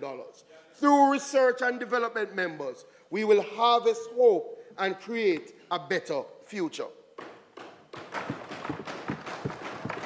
Madam Speaker, for years, agricultural research never made it to these speeches. But we will be foolhardy if we believe that we can grow our agricultural sector in a changing climate without adequate research. That is why we're going a step further. We are allocated an initial sum of $10 million to incentivize agricultural research across our tertiary institutions. Madam Speaker, we already had some discussions with the UWI and we'll be signing an MOU shortly. The idea is that students and lecturers who are doing advanced research in areas that align with the ministry will be able to garner financial support to undertake their research work. I want to thank the Youth Advocate Council who suggested this as a part of the sectoral presentation. Members, as part of our borders redevelopment and in keeping with the drive for food security, we're establishing a sustainable seed system that ensures a consistent, reliable supply of clean, affordable, and accessible seeds in support of agricultural production. More than a seed bank, we're establishing a seed technology center, which will not only be a repository of our local gene and germplasm pool, but will also be a cutting-edge seed processing facility aimed at optimizing swift extraction, treatment, and the drying of seeds for use by our farmers. Already, members, we've secured a state-of-the-art, high-volume commercial seed dryer through CARDI and the UWI, and that will significantly enhance our capacity. Additionally, this year, we're securing a seed sterilizer by our plant quarantine and inspection branch. What this means, members, is that when farmers import their seeds, we will now have the ability to sterilize those seeds to reduce or eliminate any introduction of seed-borne pests at our airports. Farmers, I have also heard your concerns about the quality of seeds. So this year, we'll be starting the process of establishing a seed and nursery certification unit, which will stand as a driver for regulating the seed and nursery sector, seeking to ensure that the seeds provided in the market meet the requisite standards for production and productivity. I want to thank the FAO who is helping us in that regard as we look to promulgate the necessary seed regulations to guide the industry. Madam Speaker and members, you may already know that about 95% of the food we produce is produced directly with our soils. As Towie_96 raised in the comments on my TikTok live last Wednesday, healthy soil is critical for our agri-food system, and farmers must be able to take a data-driven approach to what they plant, where they plant, and the nutrition regime that they utilize. To this end, we continue to implement the soil fertility mapping project in Essex Valley and work with UWI St. Augustine to develop fieldwork protocols for sustainable soil management. We are moving, Madam Speaker, to establish a comprehensive national soil database, and as such, our national soil sample collection is progressing. However, we have to take this work out of the ministry and to our farmers. And as such, Madam Speaker, I'm pleased to announce that the Ministry will be providing 100 farming groups across Jamaica with soil testing kits and training them in the utilization to ensure that before those farmers plant, they're taking a data-driven approach to farming. We're going to spend $9.6 billion on that, Madam Speaker, but we're not stopping there. We're also going to be providing some soil testing kits for extension services. So when they go out to engage with the farmers, they can do the tests on their behalf. We have to take soil health seriously, members. That is why we're partnering with the Jamaica Organic Agricultural Movement. Under this $35 million project, we are looking at training 300 persons in 14 parishes in soil and water management techniques over the next 2 years. That is to treat with the depletion of our soil because of inadequate agricultural practices, limited knowledge of soil microbiology, and the negative impacts of climate change. We're also going to upgrade our laboratory services, and we're going to be spending $5.5 million to get new equipment to treat with soil diagnostics and soil testing capacities. Additionally, Madam Speaker, we're embarking on a project to collect organic waste and convert it to compost. A healthy soil is fundamental as we seek to harvest hope. Madam Speaker, there's no doubt 2023 was a difficult year for our farmers.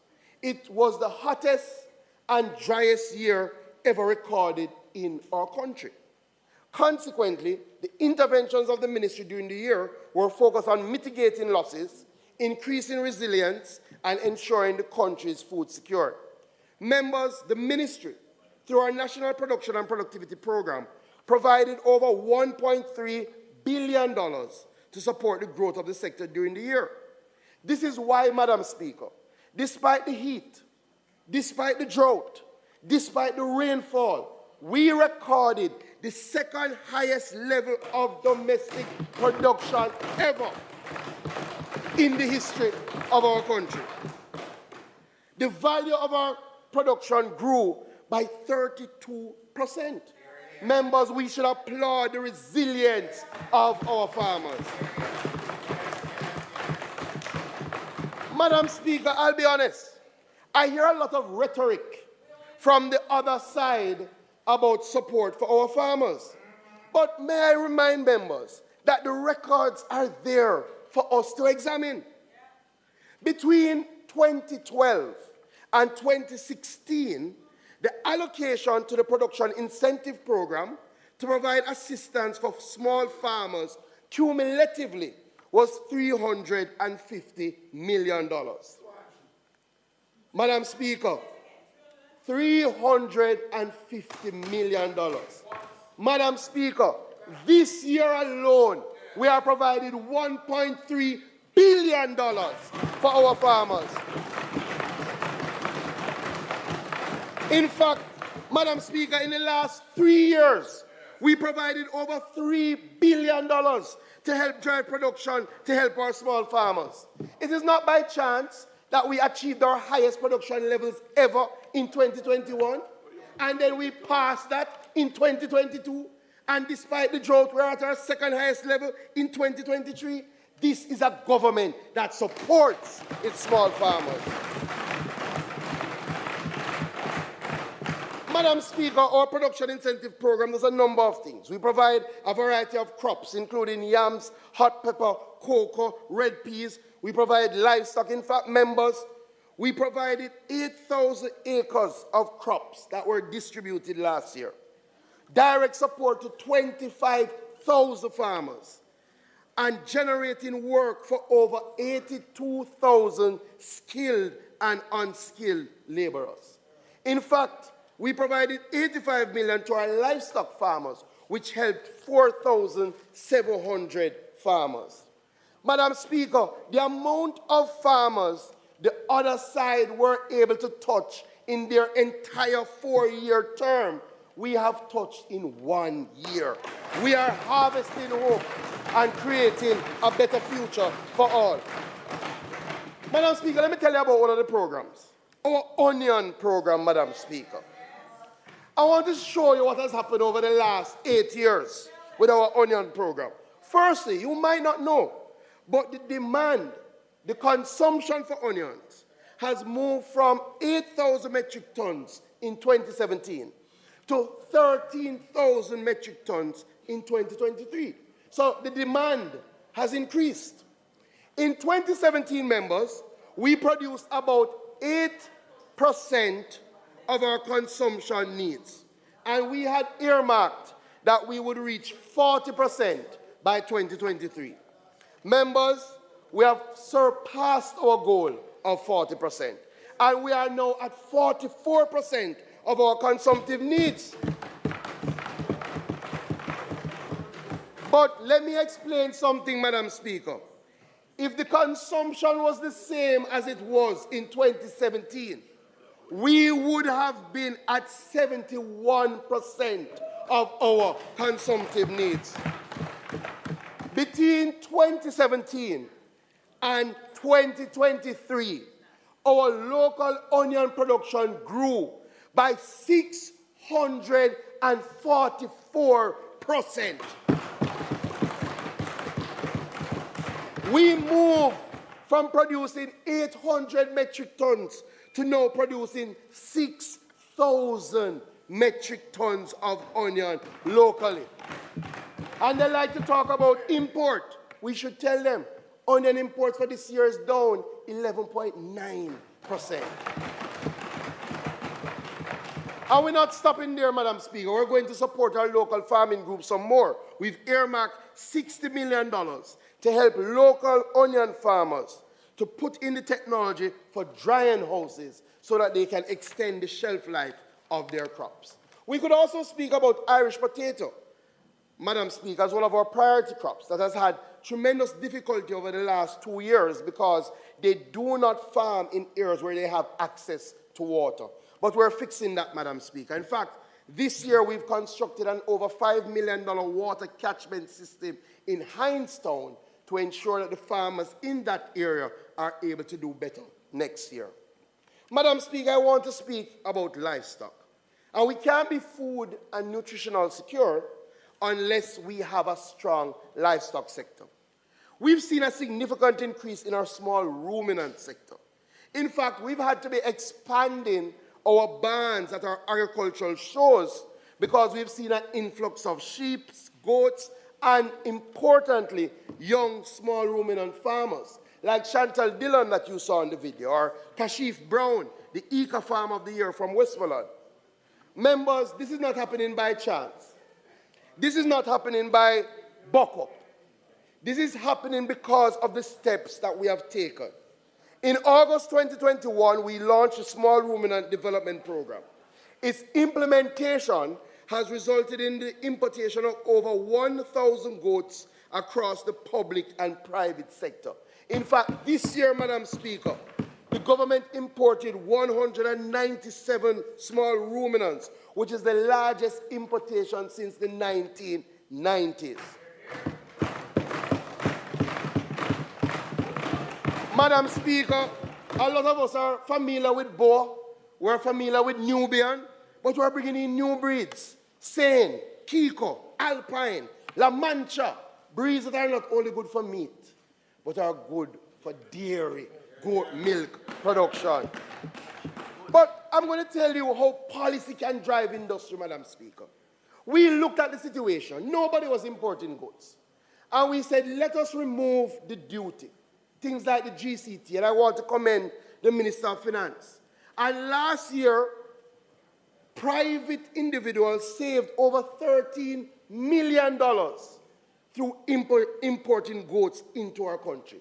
So people like Owen Bartley, our national farmer of Unity Boar Farm, he has partnered to bring in some of the world's top quality animals. People like Damian Crawford brought in 100 goats under this program. You know, the good thing about policy, good policy helps JLP, it helps PMP, it helps no P.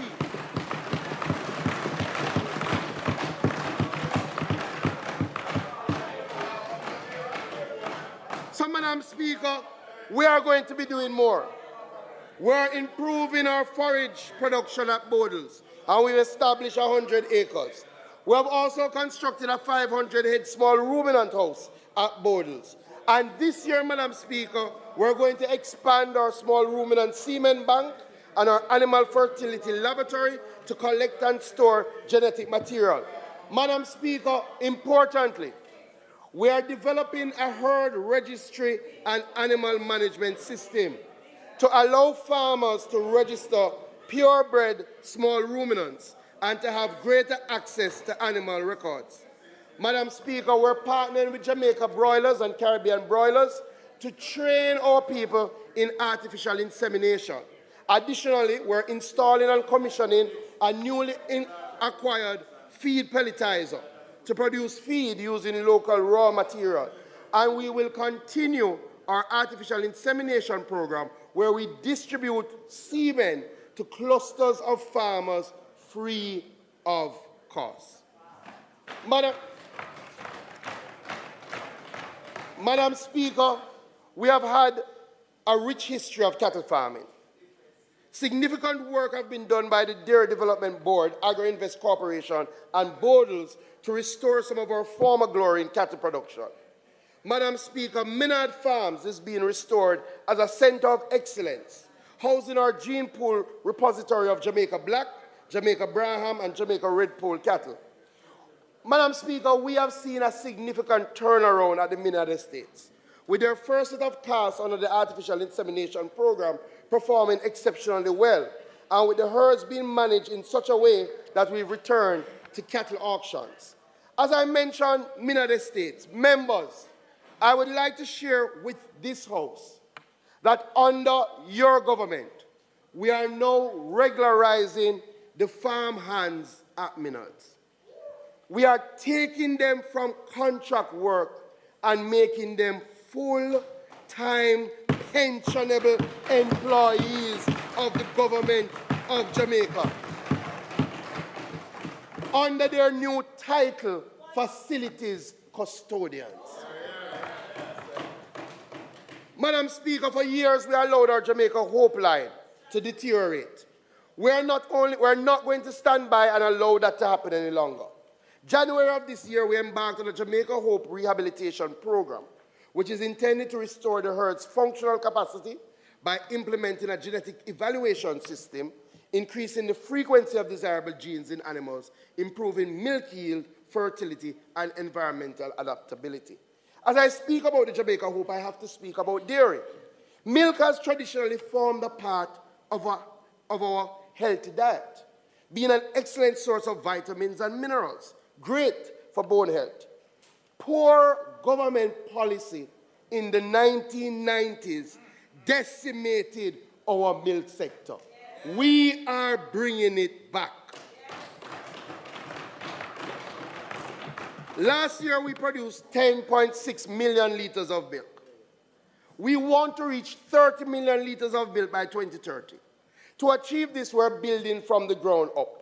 We're partnering with our educational institutions and have already provided support over the last 3 years, spending some $73 million to Case, Ebony Park, NCU, Nakalva, and Monique, all towards development of their dairy programs.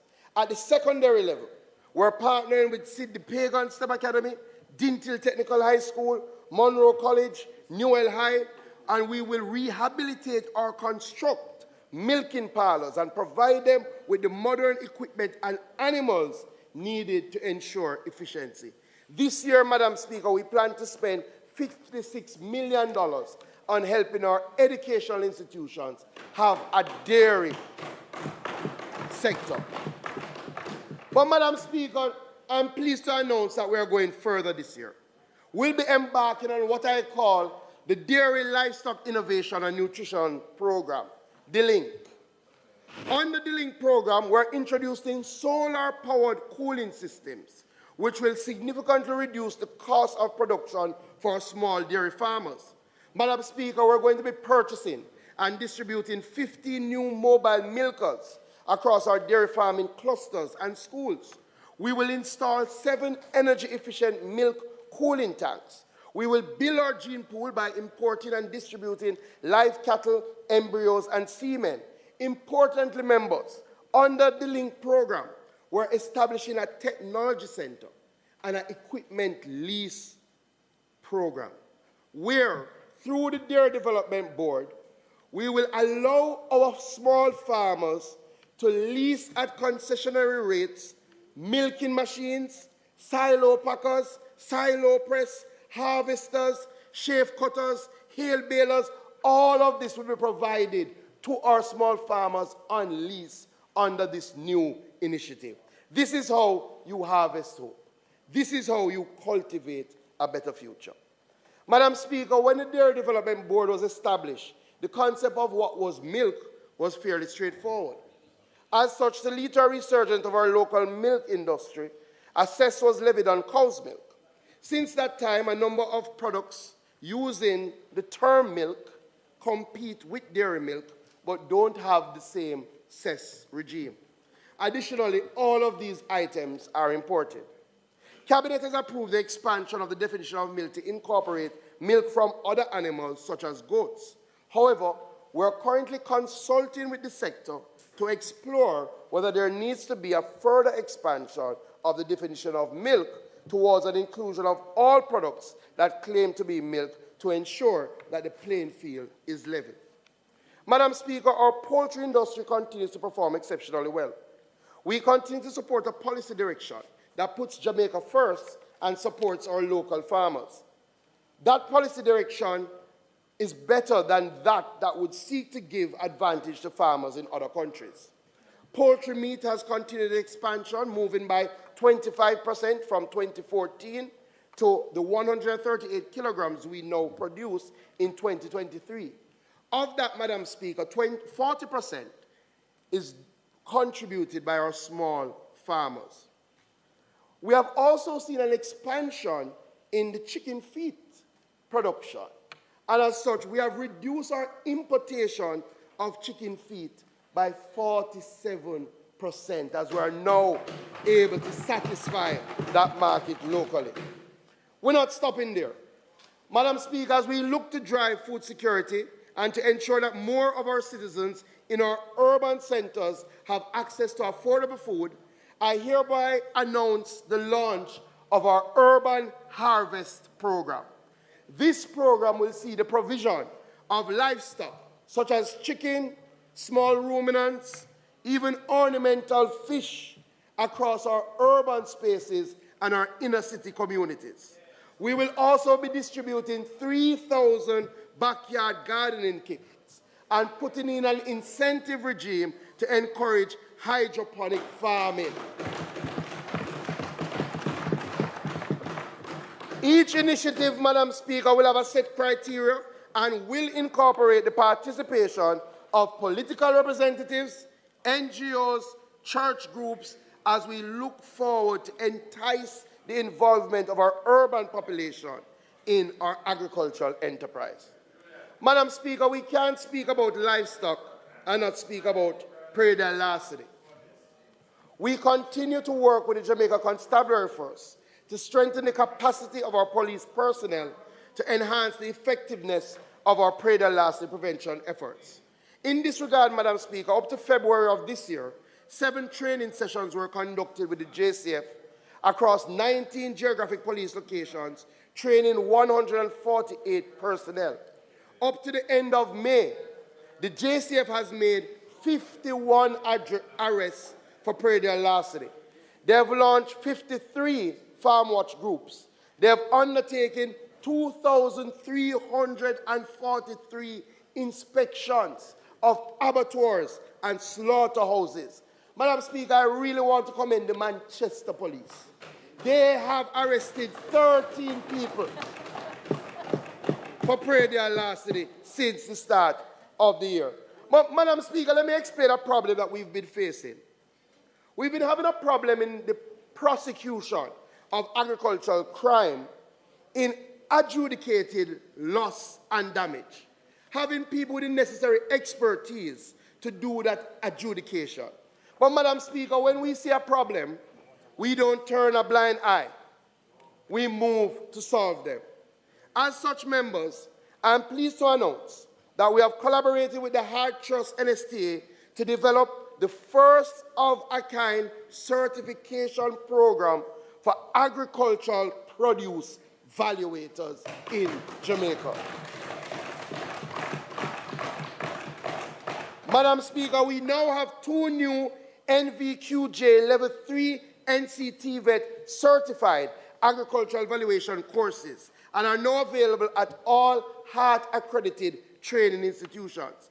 Additionally, Madam Speaker, the Ministry and RADA are finalizing the first cohort of 25 persons who will be trained as agricultural valuators. Madam Speaker, the Prime Minister has mandated that this must be a government of action. Last year, we passed through Parliament amendments to the Agricultural Produce Act, which became effective December 28, 2023. Madam Speaker, these amendments have been in gestation for almost 3 decades. They talk, Madam Speaker, we act.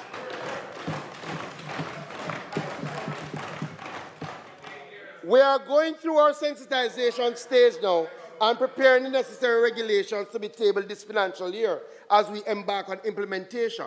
This financial year, we will bring amendments to the Predatory Prevention Act that will seek to significantly increase all the fines and to address related issues. Additionally, Madam Speaker, with the support of the DBJ, we're embarking on a study to determine the value, costs, and impacts of predatory on the agricultural sector. Madam Speaker, when we went around the country and had 13 engagement sessions, a number of people were saying we need more boots on the ground. In our continued partnership with the security forces and the Ministry of National Security, we're pleased to announce that the implementation of the Agricultural Wardens Program will begin before the end of this financial year. It is expected, Madam Speaker, that by December 2023, the first cohort of 100 agricultural wardens will be trained and deployed across police divisions, concentrated firstly in 8 parishes where we have high incidence of predatory larceny. Madam Speaker, I must thank the Ministry of National Security and the Jamaica Constabulary Force. They have been working with us on this initiative. And the program, the plan is to outlay 300 agricultural wardens over the next 3 years, with a budgetary support of $3.4 billion. Madam Speaker, we are working with the farmers to ensure they can reap what they have sown. It is well understood, Madam Speaker, that sometimes up to 50% agricultural production is lost due to poor pre- and poor post-harvest handling. As such, Madam Speaker, this year and over the next 3 years, the government is going to undertake the largest ever investment in agricultural storage. Through the $35 million FAO project, we've already retrofitted 2 40-foot reefer containers, which have been placed at the Trelawney RADA office and the St. Mary multipurpose facility. This year, we are going to refurbish and retrofit the Coleyville cold storage facility in Christiana at a cost of $87 million to provide cold storage capacity for our farmers. Additionally, we're working with JISTV and the World Bank, and we will establish a new cold storage facility at Windalco Kirkvine, 3,700 square feet of storage. We're also going to be building 3 new storage facilities through the Jamaica Bauxite Institute. We're going to be building cold storage in Water Valley, in St. Anne, and Moko in Clarendon. Under the CARICOM New Zealand project, we will be installing 2 20-foot solar-powered refrigerated containers at the Hounslow in southwest St. Elizabeth to help those farmers with storage. We also will be executing a $150 million Moroccan storage program to build out an additional 6,000 square foot of space. Madam Speaker, we are acting on the old age problems to ensure that we can harvest hope and create a better future. Madam Speaker, the National Farm Road Program is critical. Last year we did 70 farm roads at $790 million, benefiting over 4,000 farmers and touching over 500 hectares of agricultural production. This year we've earmarked 60 farm roads and benefiting at least 3,000 farmers. Communities like Bull Bay, Maho Hill, Guys Hill, Bonnet in Guys Hill, Clara Town, Banton Town, all of these communities will be helped. But colleagues, by way of policy, I have directed that 10% of the farm road budget be put towards maintenance of our farm roads. It makes no sense we do them and lose them. So as we move into new areas, we have to maintain what we have. Additionally, for our coffee farmers, Madam Speaker, and I know this is near and dear to your heart, I've asked JACRA, RADA, and the NAA to design a coffee road rehabilitation program and to bring it through the PIAB process in an attempt to seek about $5 billion to treat with the road network in that Blue Mountain coffee farm range. Madam Speaker, let me speak about agribusiness development. And our agri-parks continue to do well. But in 2021, we established our first mango agri-park, and we've invested about $104 million in that agri-park. To date, we have irrigation cover for 365 acres. 120 acres is already under production, and a further 80 acres is being put into production as we speak. I really want to commend our 13 investors in the Mango Agri-Park for the work that they're doing. Part of our job has been to expand the landmass of the Ministry of Agriculture, to ensure that we have more agri-parks and agro-economic zones. In fact, members, between 2021 and now, we have increased our land bank by 65%, adding 4,700 acres to our agri-parks, our agri-productive zones. Madam Speaker, I'm pleased to announce today that applications are now open for land in the following new agri-parks: Amity Hall in St. Catherine, Bridgepen in St. Catherine, Parnassus in Clarendon. Madam Speaker, we're bringing an additional 400 hectares or 1,000 acres of arable land, which will have storage capacity and a distribution center. We're inviting investors to come and take advantage of these tremendous opportunities. In fact, interested parties can contact the Agri-Invest Corporation. All of these agri-parks will be open in 2025. The good news, Madam Speaker, not only are we announcing the agri-parks, but we have a microfinancing scheme that will go with these new agri-parks. We have $100 million, Madam Speaker, and we'll be providing a matching grant program up to $1.2 million per person for people who invest in the agri-park and qualify for this matching grant scheme. Yeah. Madam Speaker, we are looking to drive investment. And as such, this year, the Agri-Invest Corporation, in collaboration with the Ministry of Agriculture, Fisheries and Mining, with the support from JAMPRO, will stage the inaugural Agri-Investment Forum. This forum will be in the last quarter of 2024, and we see this as a pivotal platform to showcase and explore lucrative investment opportunities within the agricultural sector, presenting viable investment-ready agribusiness opportunities to attract both local and foreign direct investment. Just as the Minister of Tourism is often out hunting for investment for agriculture, we are on the road hunting for significant investment in our agricultural sector. And one of the investments that I'm pleased to speak about, and I know Member Charles Jr. will be happy, is that we are already far in discussions for a major investment in the Clarendon Belt, that would replace the operations at the former Monimus sugar factory. A team from Tropical Sugar Company Limited visited and toured Monimus lands this month. They met with a team from the ministry.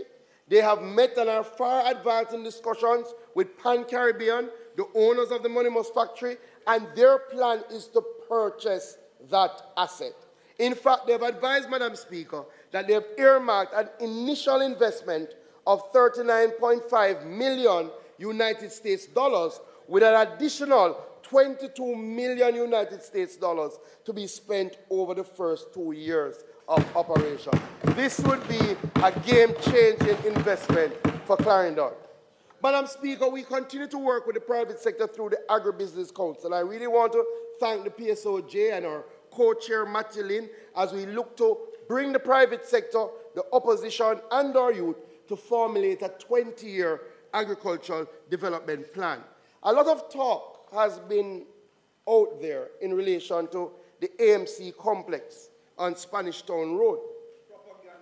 This government has no intention to lose control of this certain important facility. But, Madam Speaker, certainly, compared to the past administration handling, we intend to make it work more effectively and efficiently. That is why we have called for a public-private partnership investment model, which is intended to attract private capital to revitalize and better utilize our AMC. We put in place an enterprise team. They have finished their work, submitted the recommendations, and we're now planning to go to cabinet with it. Madam Speaker, the truth is, the most important thing now for our farmers is access to water, especially as the climate changes. Only 12% of our arable land is irrigated, but we are moving to fix that. And over the last 8 years, this government has spent the most of any government in investing in irrigation infrastructure. So just a quick, Madam Speaker, the Pedro Plains Irrigation Scheme that has started. We're spending $187 million with the NAA, the NLA, to do the cadastral surveys as we speak. A water demand census is underway by Spatial Innovision as we speak, and we're hosting meetings to get the demands from the residents across the Pedro Plains area. This project, which we plan to break ground for this financial year to start the civil work, will take. The Minister's time for speaking has expired. House Leader. Madam Speaker, I ask that the Minister, at your discretion, be given additional time to complete his presentation.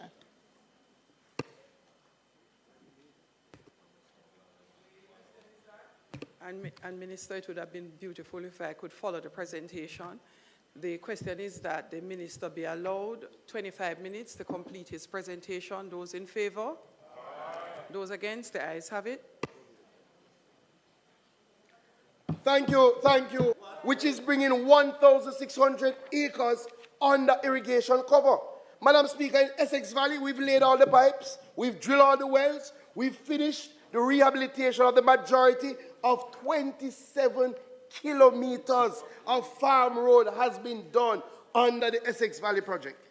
All we're waiting now is the completion of the procurement for the pumps. In SPAD, we finished all of that, and the pumps are en route. Madam Speaker, let me thank the United Kingdom government for the grant that they provided, which is helping us in this regard. There are other projects on the horizon. Hindstown, Yallas, Lucky Hill Pen, Lennox Lower Leighton in Portland. All of this, Madam Speaker, we plan to spend over the next few years $713 million to bring irrigation to 4,000 hectares to help over 4,000 farmers and to increase our production levels by 50%. Madam Speaker, we continue to focus on drought mitigation. And last year we spent over $175 million in relation to the drought. This year we are continuing that work. We plan to continue to establish retention ponds in highly productive zones to ensure that when the rain does come, we're making the most of it. Additionally, Madam Speaker, I'm pleased to announce today that we will be starting a new black tank irrigation program where we will be distributing 2,500 irrigation kits over the next year.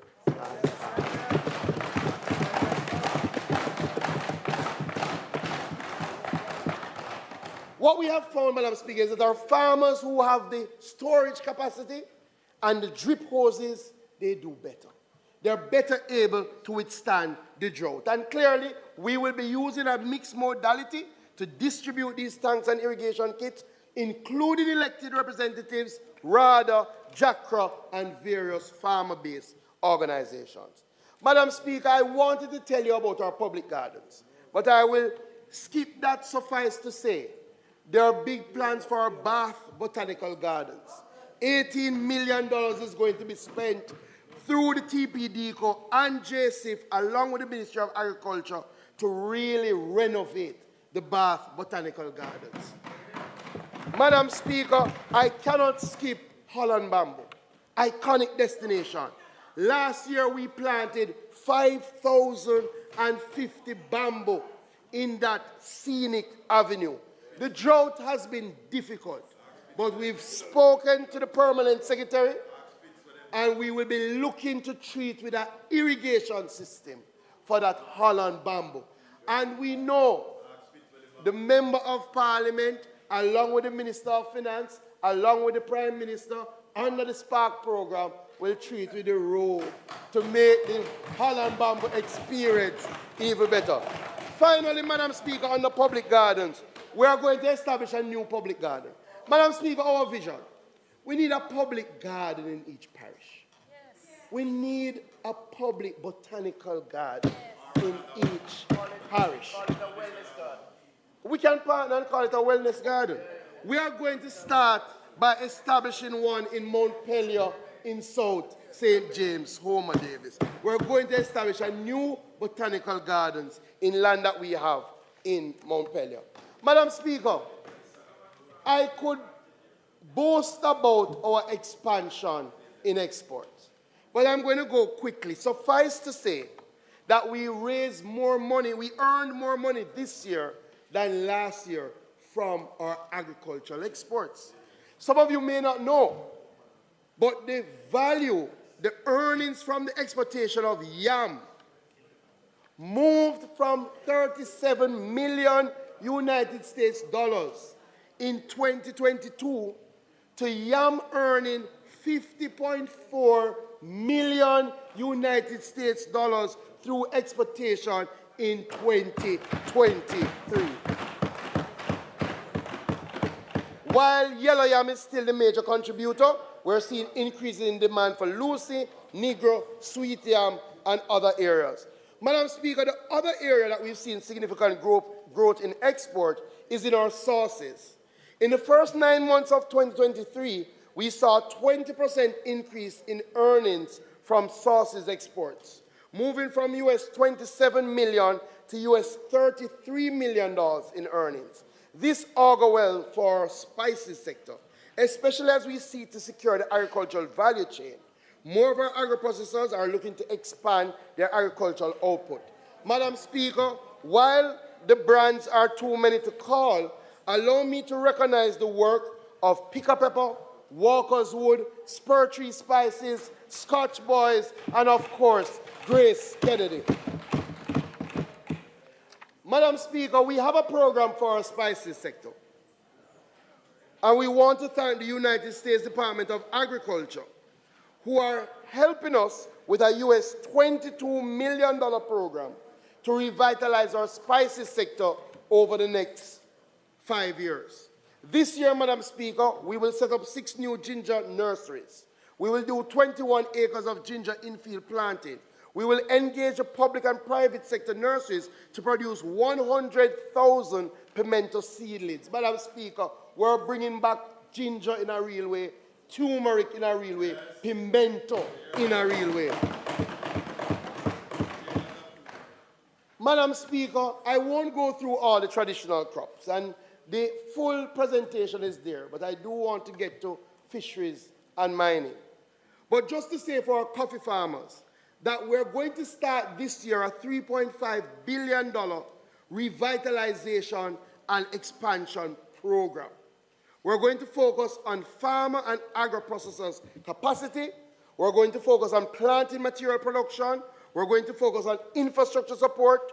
And we're going to focus on providing direct input support to over 15,000 farmers and their families. Importantly, Madam Speaker, we know that we have the best coffee in the world. But when it is on the international market, you have to be able to distinguish it.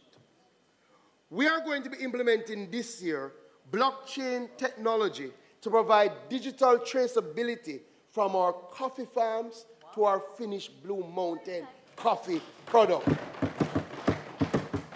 What it means in a nutshell is that somebody will be able to pick up a bag of Blue Mountain coffee in Japan, scan the QR code, and know the farmer and the farm that it came from in the hills of East Rural St. Andrews.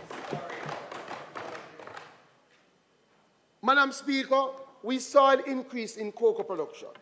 But the area I want to focus on in relation to cocoa is what we're seeing happening on the local market. Local sales figure for our cocoa last year increased by 76%.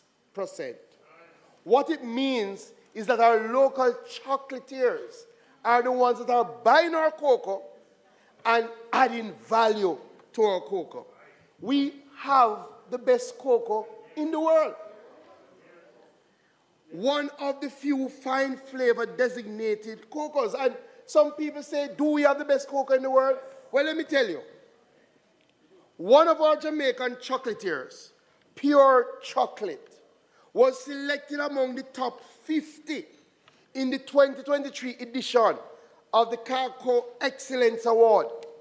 When they went to the award in February of this year, Pure Chocolate won gold.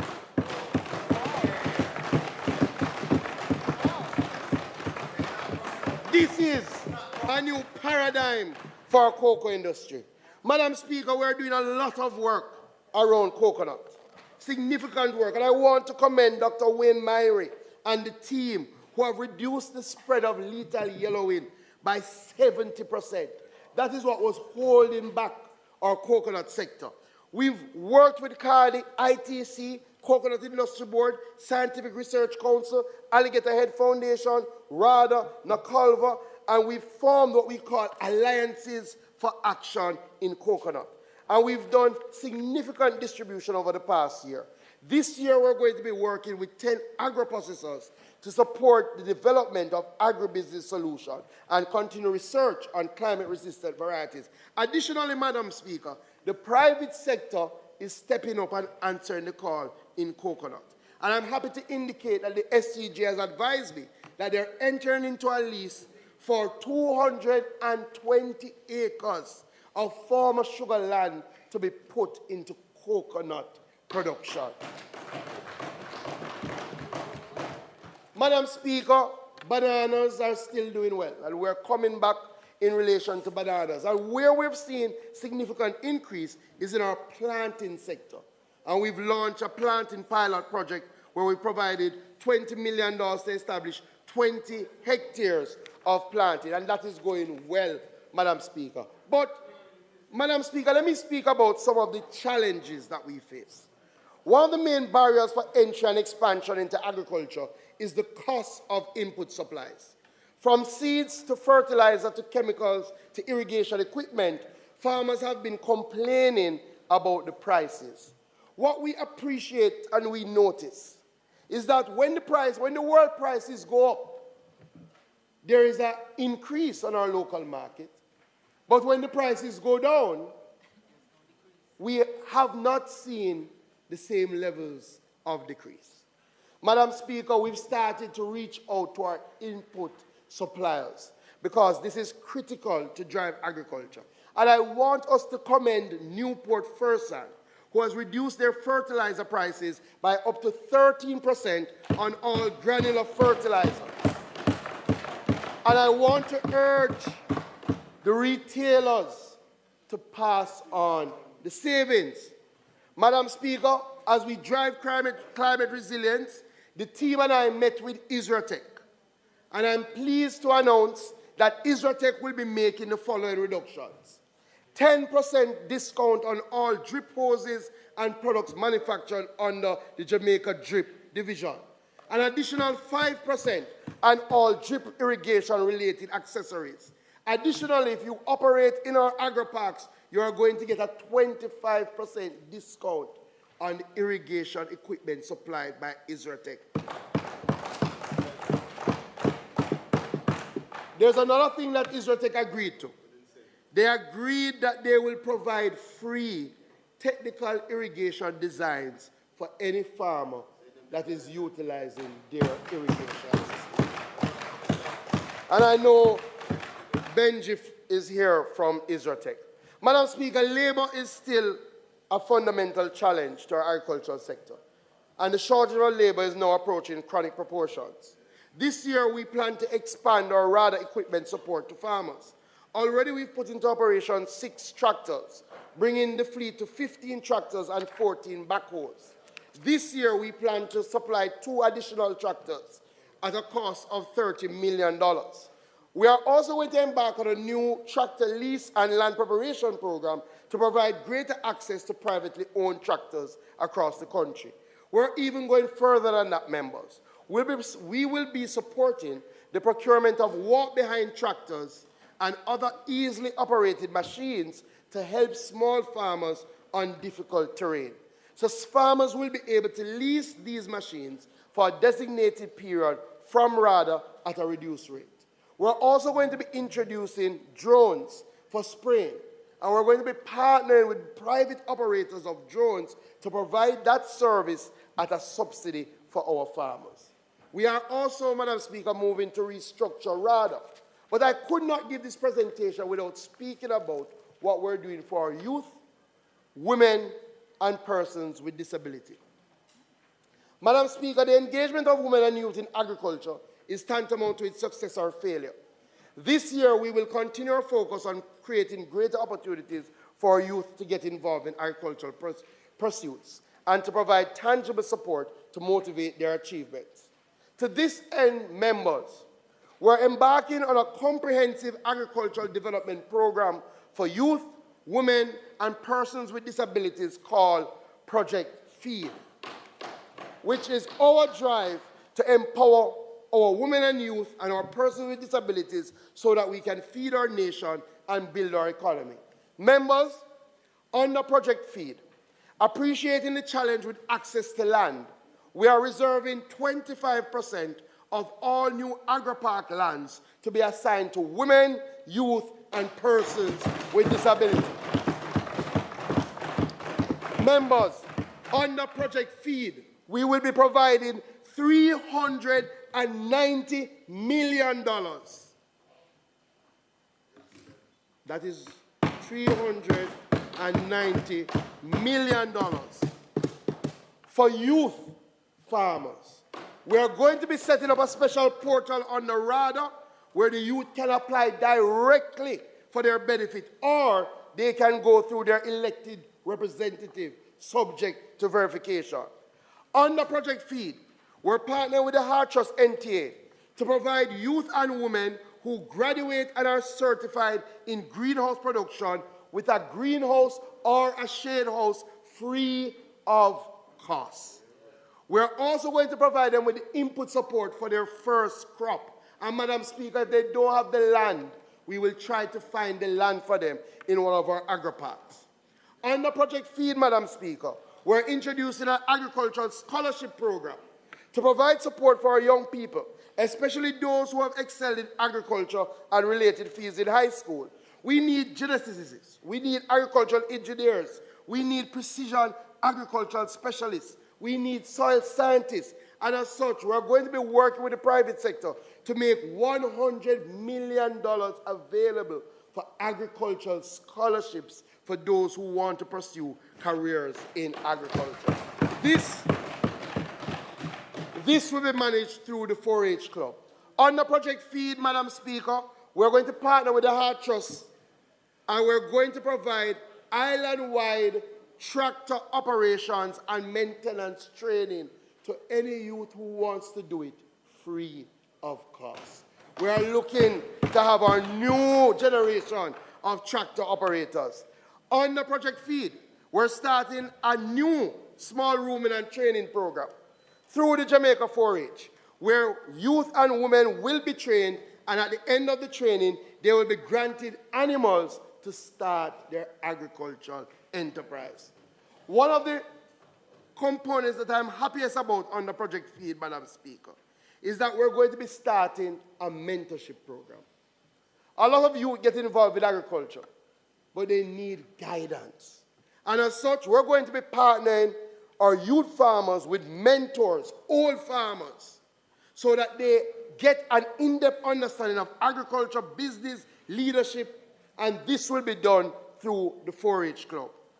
Under Project Feed, we'll be partnering with the Jamaican Network of Rural Women to develop cottage industries around goat milk, cheese, yogurt, soap, jams, jellies, pickles, and syrups. Madam Speaker, it is youth who will shape the future of agriculture. And as my friend Angus reminded me this morning, no farmer, no future. This government is ensuring that our youth, our women, our persons with disabilities are truly able to harvest hope, mine possibilities, and create a better future. Madam Speaker, we're introducing through the 4-H Club an Adopt a School Garden program. School gardens are so critical for agricultural enterprise. And as such, we'll put out more information about this, but I want to say to the private sector, work with us around our Adopt a School Garden program. Let me turn to our fisheries sector, Madam Speaker. And I won't speak about the increases, but just to tell you, we're seeing increases in our fisheries sector. But importantly, last year, Madam Speaker, our conch became the first queen conch fishery in the world to be certified as sustainable under the Marine Stewardship Council. Madam Speaker, what this means is that our conch is considered best in the world. And, you know, we have to celebrate this, Madam Speaker, because 3 years ago, about 5 years ago, we shut down our conch industry. And then 3 years ago, when I was last Minister of Agriculture, we reopened our conch industry. And we said we would do it differently. We would do it sustainably so that it would never be shut down again. Madam Speaker, we can now say that we are the most sustainable conch industry in the entire world. Madam Speaker, as I watch the time, I'm going to go to just the new initiatives. We are moving to revitalize the export of ornamental fish. We are starting an ornamental fish farming project, Madam Speaker. The ornamental fish industry worldwide is about $5.8 billion. And as such, our ornamental fish farming project will provide support to groups of ornamental fish farmers in terms of capacity building, rehabilitation of infrastructure, retooling and training in marketing, business administration, and technical capacity development. Under the project, Madam Speaker, we're going to be building an export clearinghouse facility at the Aquaculture Division in Twickenham Park that will facilitate the exportation of ornamental fish that is produced by our ornamental fish farmers. As I said earlier, Madam Speaker, we also will be distributing some ornamental fish to women, youth, at-risk youth, and inner-city communities. This program is $16 million as we seek to harvest hope. Madam Speaker, the government of Japan has worked with us, and they will be providing for the fisheries sector this year a research vessel valued at Jamaican $1 billion.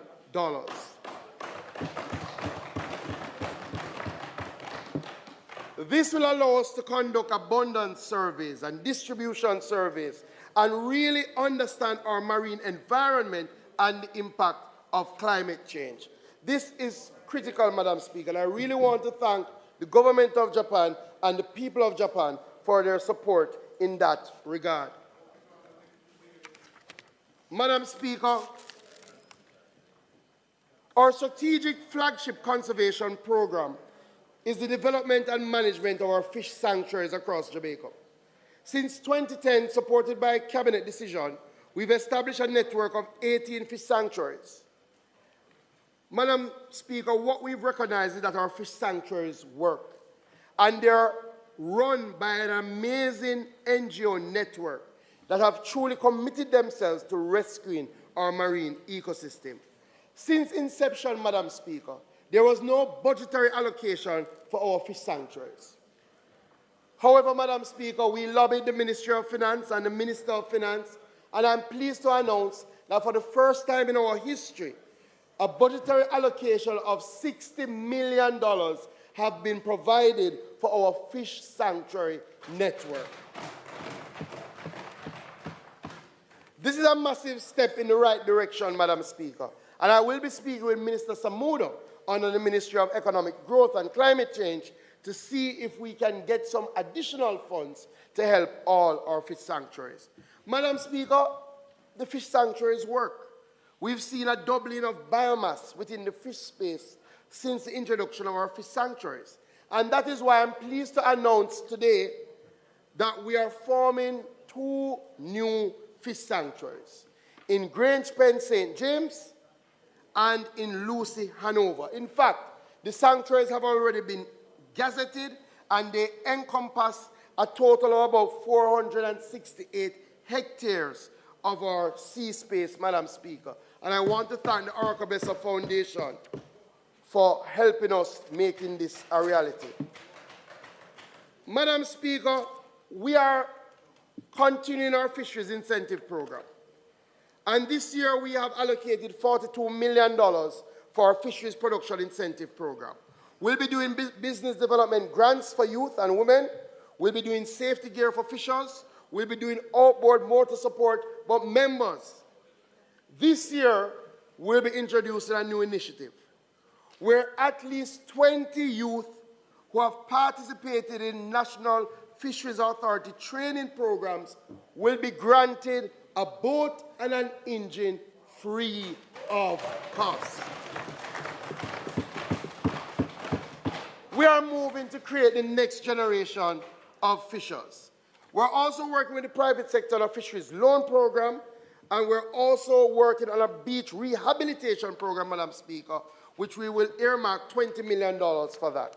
Madam Speaker, let me close with the mining sector. I won't say much about Alpat. We've said a lot, suffice to say, Minister Witter and I were there last week touring. Madam Speaker, we have had many meetings with our partners, Concord, who are the operators of Discovery Bauxite.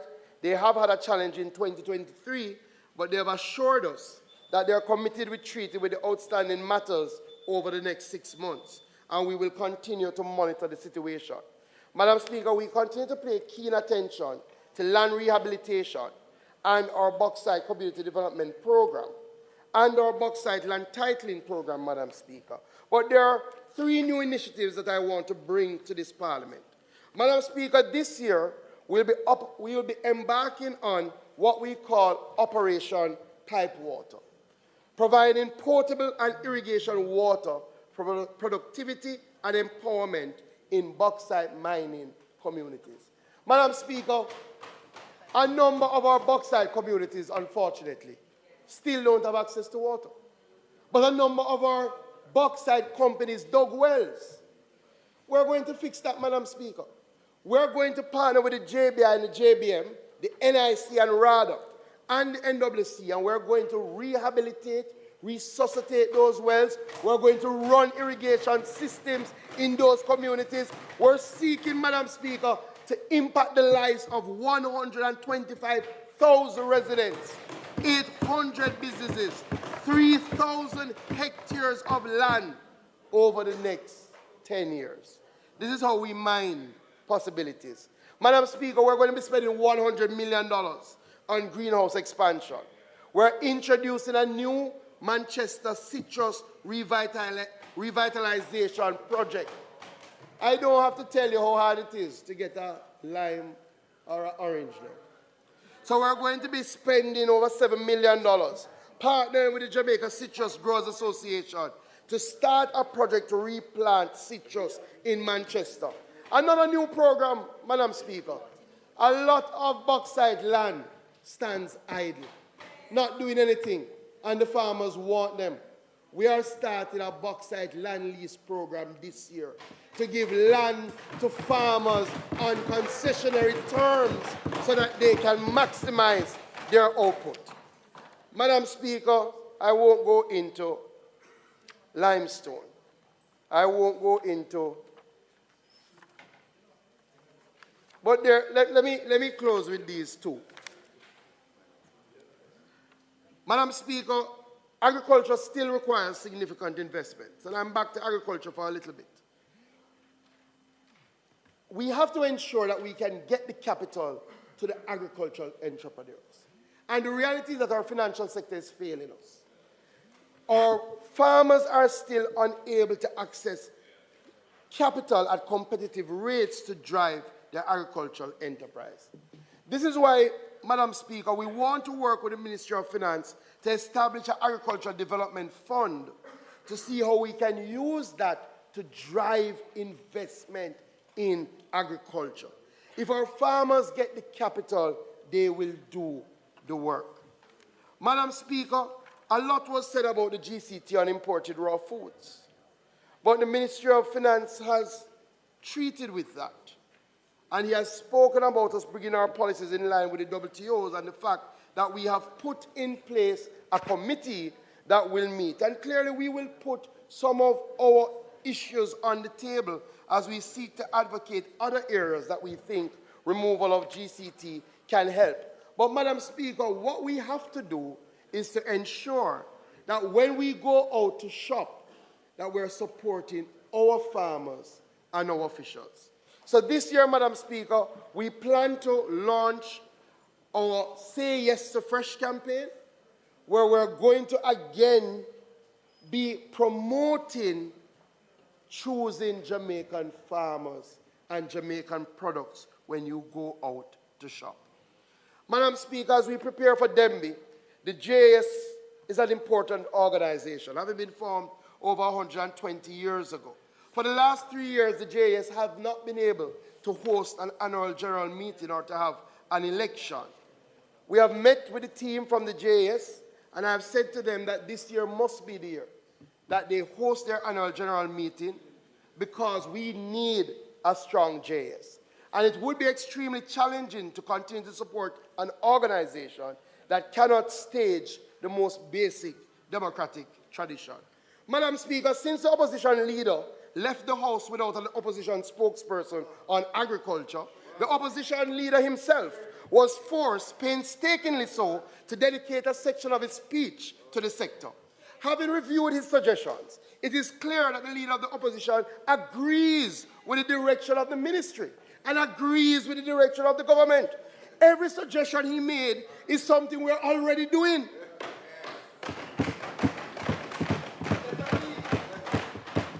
The opposition leader says increase youth training. Last year we offered 169,000 training opportunities for our youth. The opposition leader says expand and repair farm roads. Last year we did 70. The opposition leader said partner with Case and UWI to boost research. We have provided $60 million to Case. We're partnering with UWI Sadiqa for a gluten-free flour. We're partnering with NCU for dairy research. The opposition leader said upgrade Case to a university. I announced that in August 2023. This is not new. This is not new. So what is clear is that the opposition leader agrees on the direction. But there's a clear difference. The things that have been raised have plagued our farmers for decades. However, very little was done to address them. No, action is the hallmark of today. So, Mr. Opposition Leader, you keep talking. We will keep working. Madam Speaker, as I conclude, I am old enough to remember the 1990s and the early 2000s and the way things were.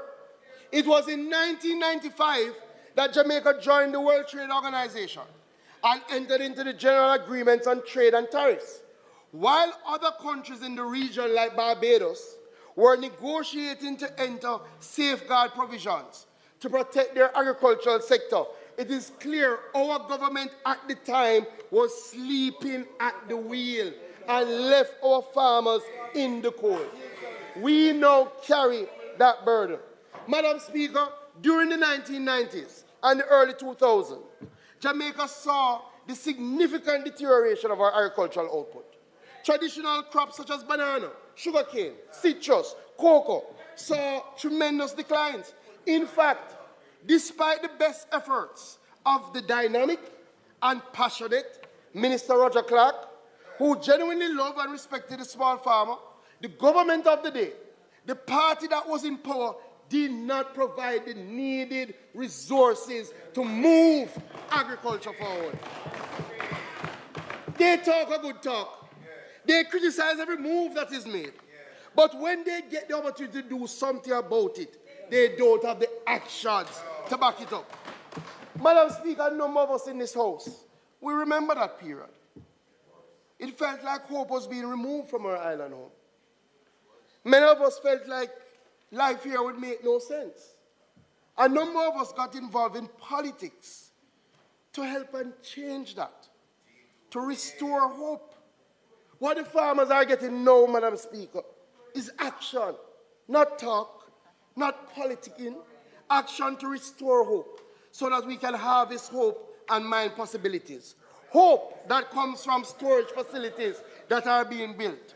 Hope that comes from pipes that are being laid for irrigation. Hope that comes from the D-Link program. Hope that comes from Project Feed, with 390 million being provided to youth, women, and persons with disability. Hope that comes from the construction of a new fish hatchery. Hope that comes from a boat and engine program for youth. Hope that comes from our pipe water program in Buckside community. Hope that comes from the Buckside land lease program. Hope that comes from knowing we have a visionary leader in Andrew Michael Holness, who in thick and thin, he will be here with us in Jamaica. No parachute, not going anywhere.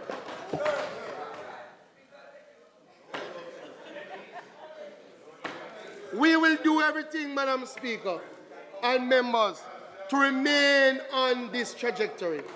We have come too far. We are not turning back. We are moving forward ever, backward never. We are harvesting hope. We are mining possibilities. We are creating a better future for all.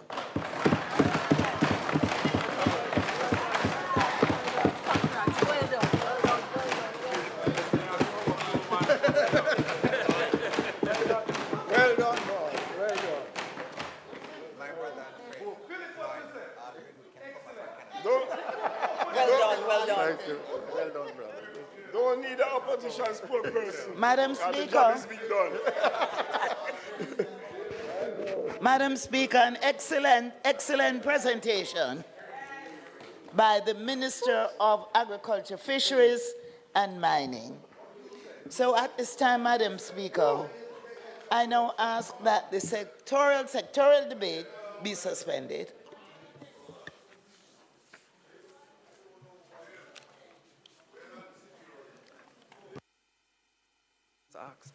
Those in favor? Those against, the ayes have it. House Leader. Thank you, Madam Speaker. I now ask for a recommittal of items, statements by ministers, announcement, petitions, reports from committees, and notices of motions given orally. Copies are being made of the Prime Minister's statement. I have Yes, I have one copy here that I'll make available to the opposition until the others are done, yes. Thank you, Madam Speaker. Thank you, House Leader. The question is that we now recommit statement by ministers, announcements, petitions, reports from committees, and notices of motions given orally. Those in favor? Those against? The ayes have it. Statement by ministers. Honorable Prime Minister.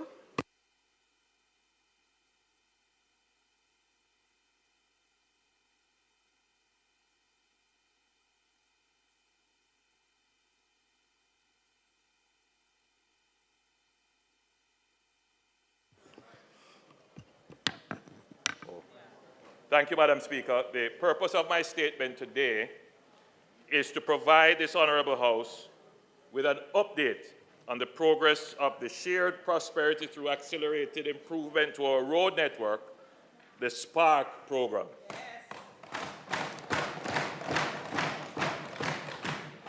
Let me begin with a brief reminder of what the program is and what we intend to accomplish.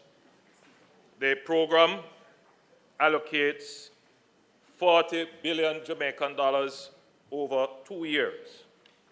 The program aims to create a safe, reliable, and resilient road infrastructure that enhances mobility and connectivity, supports economic growth, and ultimately improves the quality of life. The program also forms the basis of a comprehensive road infrastructure management strategy, including the development of a comprehensive register of all roads in Jamaica and the alignment of the engineering lifetime schedules of these roads with budgetary allocations. Madam Speaker, the SPARK program, as I said, is allocated $40 billion. This is divided equally between main roads under the jurisdiction of the NWA and secondary and community roads that are under the jurisdiction of parish councils and or the NWA. These local roads or community roads, we generally term them as municipal corridors. Madam Speaker, the government intends to have this program implemented over a 2-year period. The works will include pavement resurfacing and rehabilitation, sidewalk rehabilitation, drainage improvements, water line improvements, retaining wall construction, intersection improvements at strategic locations, and for the main roads under the NWA, in addition to what I have just read out, the following will also be done: the installation of fiber optic ducts, the retaining wall construction on selected corridors, and the improvement of parking areas and bus stops along the corridor. Having regard to the quantum of expenditure on the secondary and community roads and the number of such roads and the state of disrepair of these roads, it is important to have the voice of citizens heard in the selection of the roads to be repaired under the municipal corridor component of the SPARK program. The public must never feel that the roads that were selected were only on a political basis.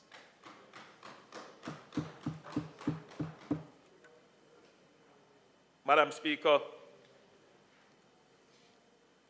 the SPARK program is a capital works program, and therefore the treatment of the road must meet the standard of capital works. So to be clear, we are not seeking to patch roads or even do small sections of rehabilitation.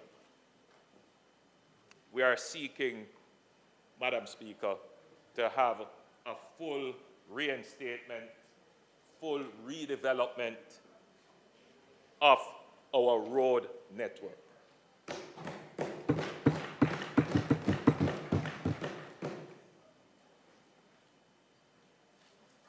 I'm happy to announce, Madam Speaker, that we have commenced our community consultations to ensure the participation of the citizen in determining the roads to be targeted within constituencies. To date, we have had meetings in Kingston, St. Andrew, St. Catherine, Clarendon, and St. Elizabeth, totaling 9 constituencies. We expect to do at least 9 constituencies per week. We have now scheduled across constituencies 40 meetings for over the next month.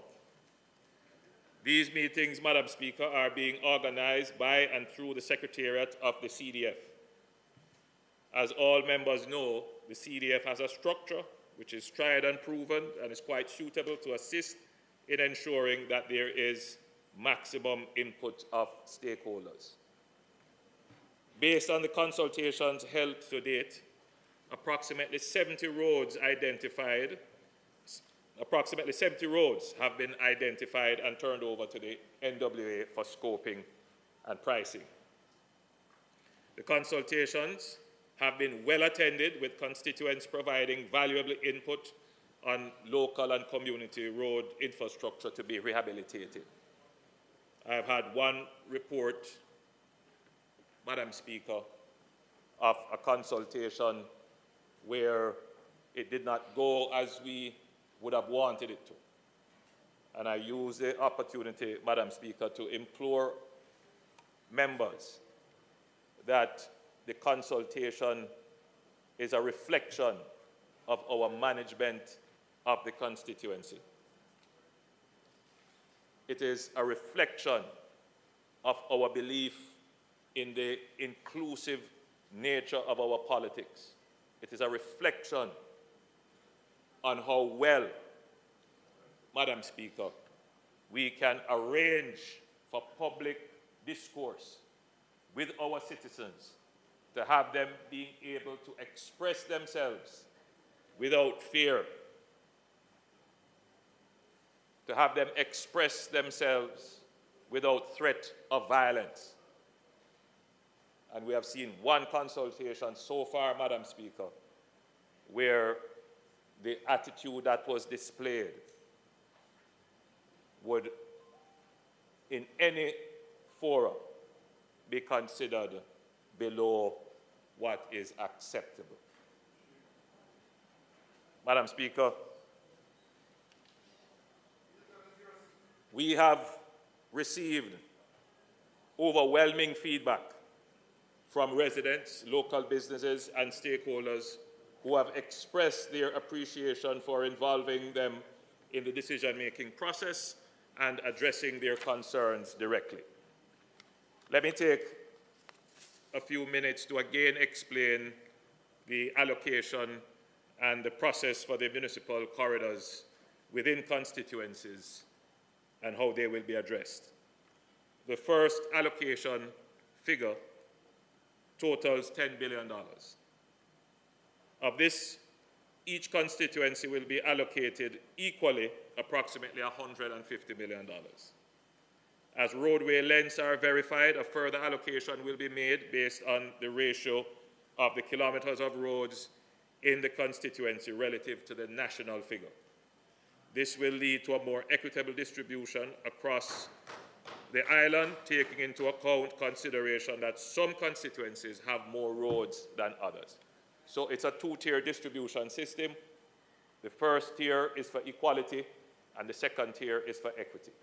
And I believe that serves everyone well. So it means overall, constituencies with more roadway length, well, with greater length of roadways, will get a larger allocation. And I think that's only fair. The municipal corporations, through the local government ministry, are now mapping all their roads based on the existing road schedule, some of which are from the 60s. we would have estimates of the length of roads. They are currently, Madam Speaker, that is the Ministry of Local Government, actively mapping the roads by constituency and have currently mapped approximately 62% of the entire road network. This would include the NWA and parochial roads. Madam Speaker, the level of work required to create a meaningful register of our roads is far more involved than initially estimated. We are doing more than merely measuring the length and width of roads during the mapping process. We are conducting a ground truthing exercise utilizing the ArcGIS system, where we on-site verify and establish the length and width of the road infrastructure,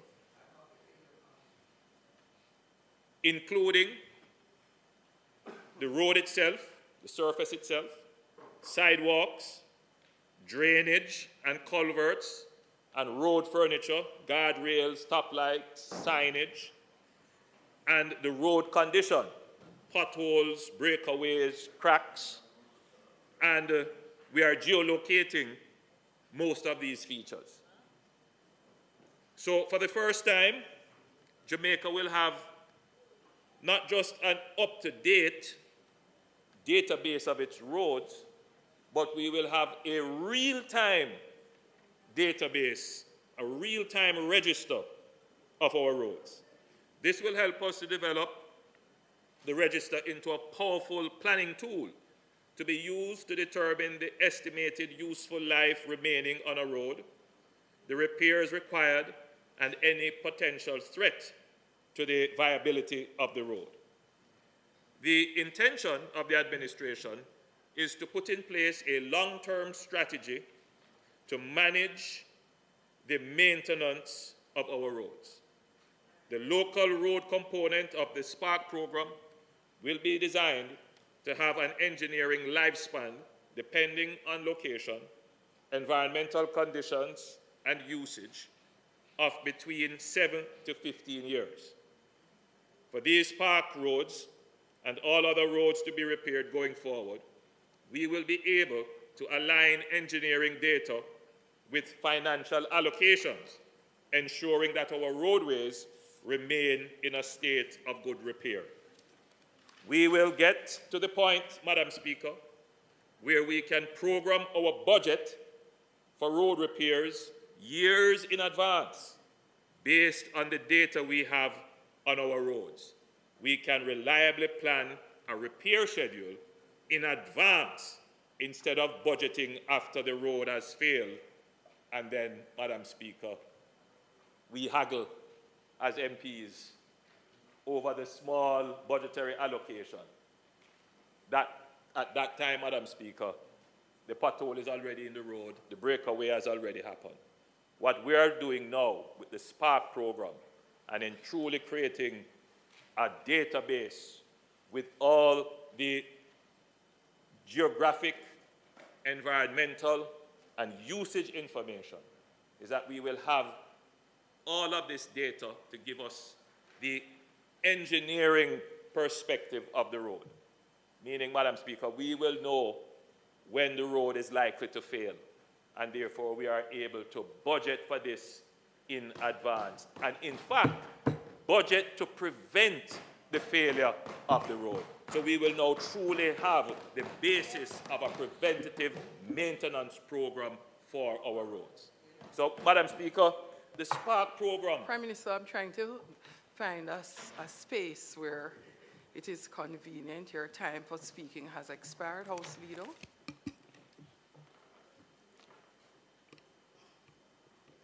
Madam Speaker, I ask for your permission to allow the Prime Minister to complete the presentation.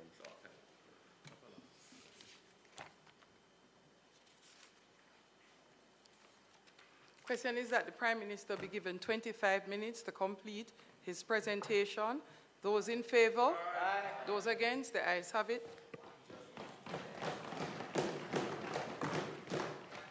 Thank you, Madam Speaker. I'll be half that time, or probably less. So, Madam Speaker, Jamaica will get to the point where we will be able to properly maintain our road infrastructure. Instead of doing maintenance after the fact, when a pothole occurs or the road surface fails or there is a breakaway somewhere or retaining wall collapses, with the engineering data that we will now have by virtue of this very comprehensive register of our roads, which is not just, as I've said, measuring the distance, but measuring the surface and quality and looking at all the other features that impact on the road, we will be able to now have a true preventative maintenance program. But the most important thing with that level of engineering data is that we would be able to properly budget. Right now, there is some relative information about our national budget for roads, but it is not always driven by data. Sometimes, Madam Speaker, it is driven by who has the greater political voice or who lobbies hardest for their roads to be repaired, which is what we all do as members of parliament. In fact, that is a critical part of our role. That is how our constituents see us as being important or effective, how we are able to get roads repaired. But that is not a long-term solution for our road problems. The long-term solution, Madam Speaker, is to ensure that our economy does well so we have fiscal certainty. But we also need to have enough information and understanding of our road network so that we can have engineering certainty. And when you put the two things together, then it is the engineering data that should really guide your budgetary data and place you on a sustainable path to ensuring that your roads are properly maintained. And so we're using the SPARK program as an opportunity to get those two things aligned, Madam Speaker. So, Madam Speaker, this takes me to the issue of the works and how the government intends to have these works executed. From this program, we expect to get the best outcomes, and we believe that we must widen the pool of available skills for implementation of the project. The procurement rules allow for different approaches to contracting works.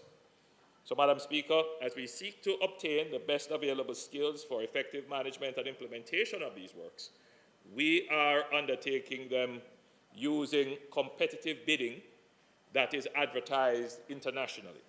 And let me be clear, under international competitive bidding, our local contractors, local entities are encouraged and indeed expected to submit tenders either singly or in association with other local contractors, or if they choose, they can form consortium with local or other international companies.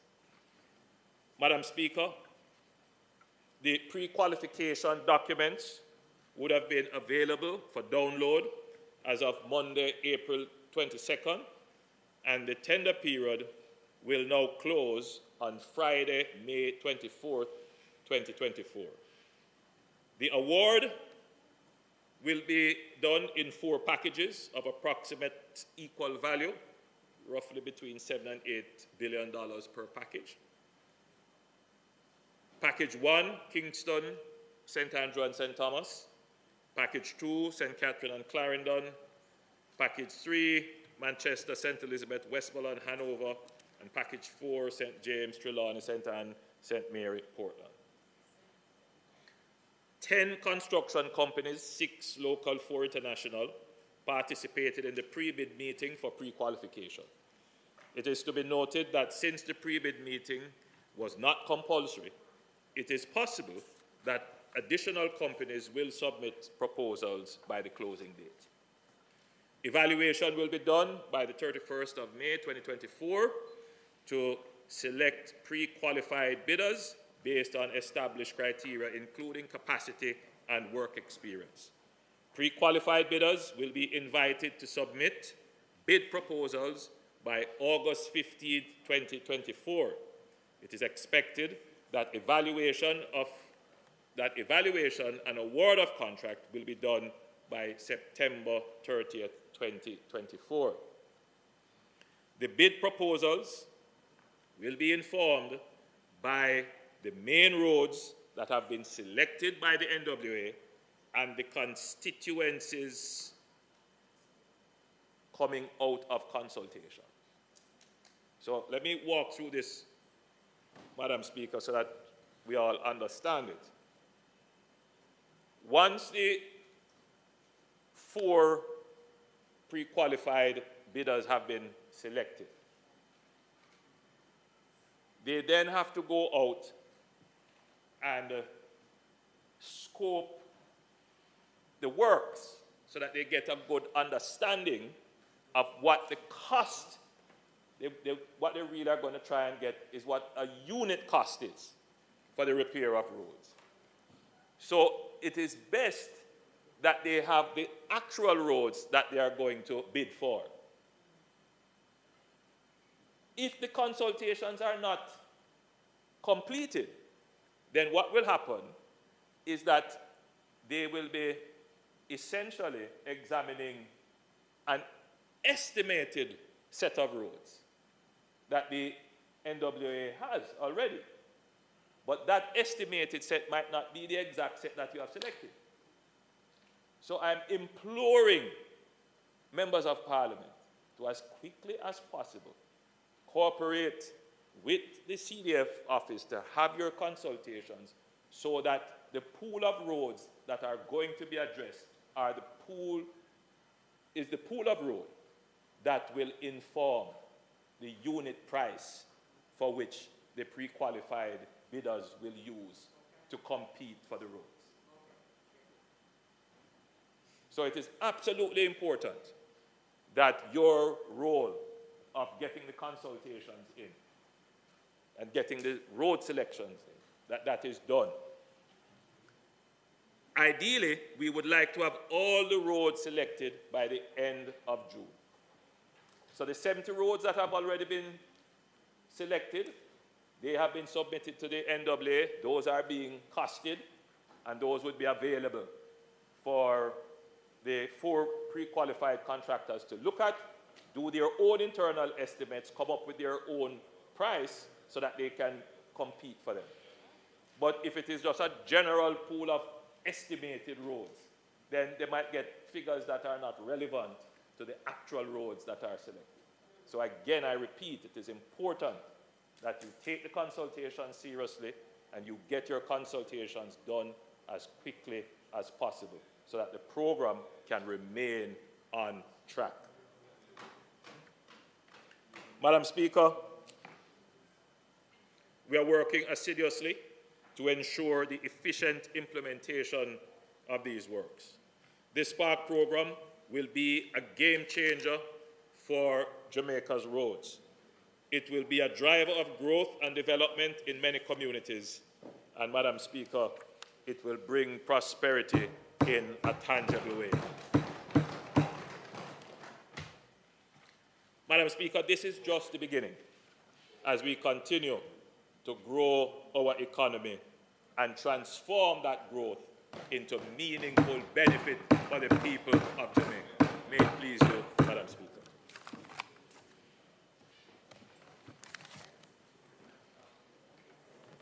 Opposition Leader. Thank you, Madam Speaker. Thank you, Prime Minister, for this update. Hold on the a minute, Spark Opposition program. Leader. Prime Minister, please turn your mics off. Yes. Thank you for the update on the Spark program, Prime Minister. I have 2 questions for you.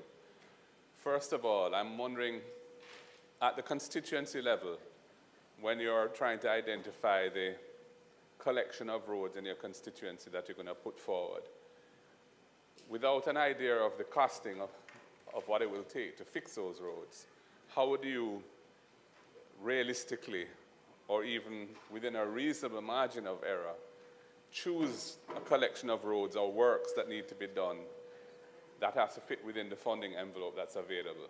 Or are you going to have a situation where the residents will expect, based on the consultation, that certain roads that were identified and discussed will be reached. But in fact, later on, when everything is costed, and of course you have the main contractors, you're going to have subcontractors that are taking margins out of that 150, how much, you may have disappointment where people don't actually get their roads fixed. So I'm wondering how you see that playing out. The other issue I wanted to ask you was in relation to local contractors and the level playing field, or the need for one. There's a sense out there that things will be stacked against them, that the requirements and so on are going to be so difficult to reach. They're designed in such a way that really international bidders are going to be the ones who are going to get these contracts. And of course, we know in the South Coast Highway project, we have a number of leading Jamaican contractors who have been saying they're owed a lot of money, they are facing arbitration clauses in the subcontracts, they have to arbitrate claims in Trinidad, and they can't bring them until the main contract is at an end, which is years down the line, so their cash flow is all severely impaired, and it's causing them real financial distress. And none of those contractors would have been persons who would have expected to participate in this. But whether they'll be able to do so, given the financial issues that they're facing arising out of the South Coast project, is another matter. So I'm really sort of beseeching you on behalf of the local contractors to find ways for their inclusion, given the problems they're experiencing there and the level of requirements, which there's a sense will be setting the bar so high, it may be as a practical matter or even intentionally make it difficult for anyone other than a very large international contractor to meet the relevant requirements. So those are the two issues I'd like you to address. The first being, how do we realistically manage the expectations of constituents around roads in deciding what the envelope is that is being put forward when we really have no idea of what it will cost to do those roads, and especially where there are going to be layers of persons making margins out of this, which will mean that the 150 will actually not really translate to 150 million worth of work because of the profit margins at the contractor and subcontractor levels. And secondly, what can the government do to level the playing field with this SPARK program so that local contractors have a fair chance at participating?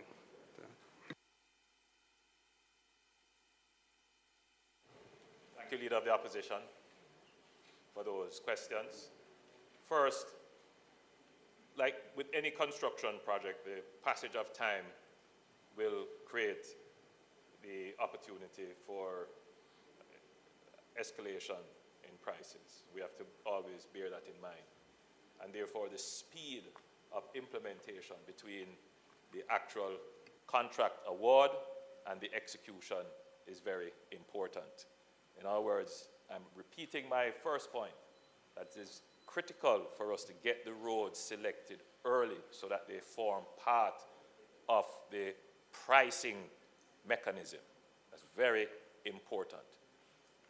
The longer we wait to get the road selected, you are likely to face higher prices as you go out further in time. Second point is that there is a notional standard cost per kilometer of road. We have not said what that is, but the NWA has a notional cost. And because of the contracting process, I don't want to say what that is either. But members of Parliament should bear in mind the total amount that is going to be allocated, which is in the region of about $300 million per constituency. The first 50 for equality, and then the second amount for equity, which may vary per constituency depending on the length of roads that you have. My advice, the first 150 is for equality. Everybody gets that. Sorry, forgive me if I said that. First 150 for everybody. First 150 for everybody, for equality. and then the other amount for equity. Now, my suggestion would be that you target about 8 roads. And I think that should be that would put you in the ballpark of the notional figure per kilometer. I would also say to you that based upon the list of treatments of the road which I have pointed out, which is the resurfacing, the culverts and drain, sidewalks, repair of critical intersections, that you should choose your roads carefully. If it is that the constituents are more interested, of course, in the miles of roads that are repaired, then you focus on surface. If there are issues to do with drainage and pedestrian access, then maybe you have to focus on the other supporting infrastructure for the road. So it's really for the community, and you as the Member of Parliament would guide to say, if you take a road where you have to have several treatments of it, the price of that road, the cost of that road is going to increase, and it may eat away what is available for other roads. So it's a balancing act that everyone has to do. So we make those choices. You guide those conversations. You guide those conversations. You guide those. Because, and I feel, leader of the opposition, it is better that way, because if we were to sit down by ourselves and make the decisions, there will be many disgruntled and dissatisfied constituents who were not brought into the conversation, brought into the reality of how the trade-offs are made to get to the choices of roads that are eventually selected. So the consultation can be very beneficial to the Member of Parliament and to the general process of determining the road priority. As it relates to the contractors, the government has made the necessary provisions to facilitate, support, encourage our local contractors. The policy of the government is to see to the development of local contracting skills. It's almost a national imperative that this is the case. The challenges that we are facing with converting the capital budget each year, part of it is not just the public service bureaucracy not moving fast enough. Another part of it is the contractors that have to move more quickly in actually executing works. So the government is vested in ensuring that we have local contractors that can actually take on the capital works and execute them quickly. We recognize that there are some deficiencies, some challenges. And so what we have done is to tender internationally.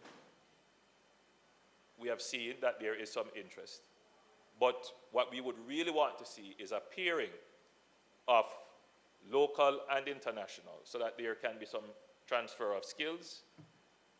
And it is always good to have infusion of capital and infusion of technology.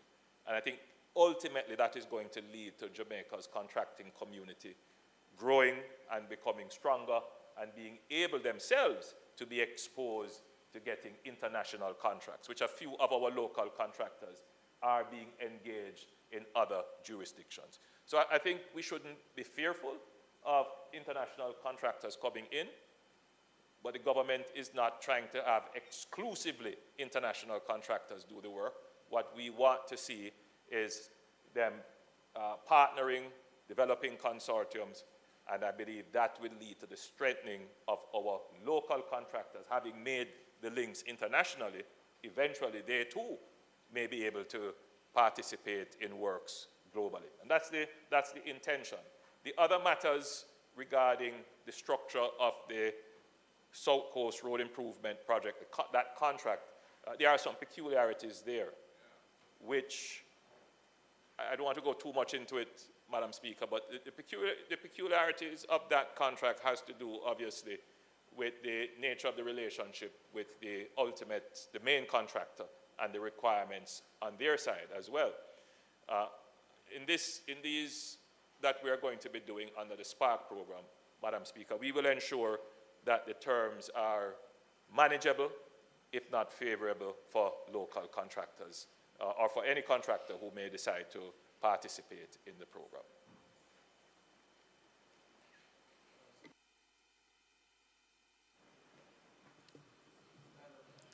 Two additional questions. Member Paulwell was first, and then Member Robinson. Just very quickly, 3 questions. Some years ago, there was an affirmative action policy that was approved. I remember that very clearly, for a certain percentage of work to be earmarked for local contractors. I'm not too sure where that policy is now, but I recall it was done under the procurement rules then. And perhaps we could be reminded of that policy. And the other 2 questions just relate to my experience with the 40 million project, which I can now say that we have completed that. And the first question has to do with the contractor. Will the contractors who are bidding go to physically look at the roads? All right, because that was not the case with the 40 million, because having bid, they implemented the project and couldn't do the work.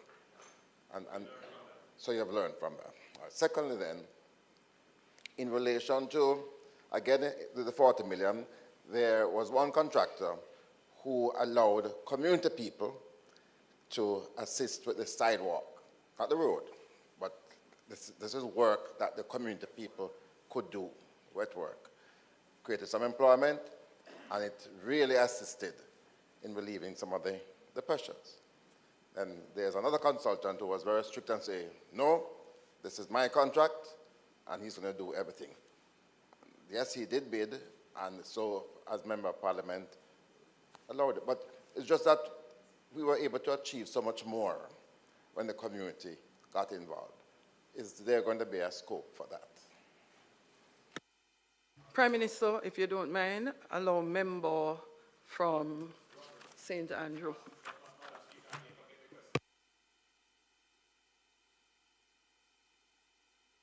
But did 4. So I would just want to dispense with them very quickly, if it's okay, Madam Speaker.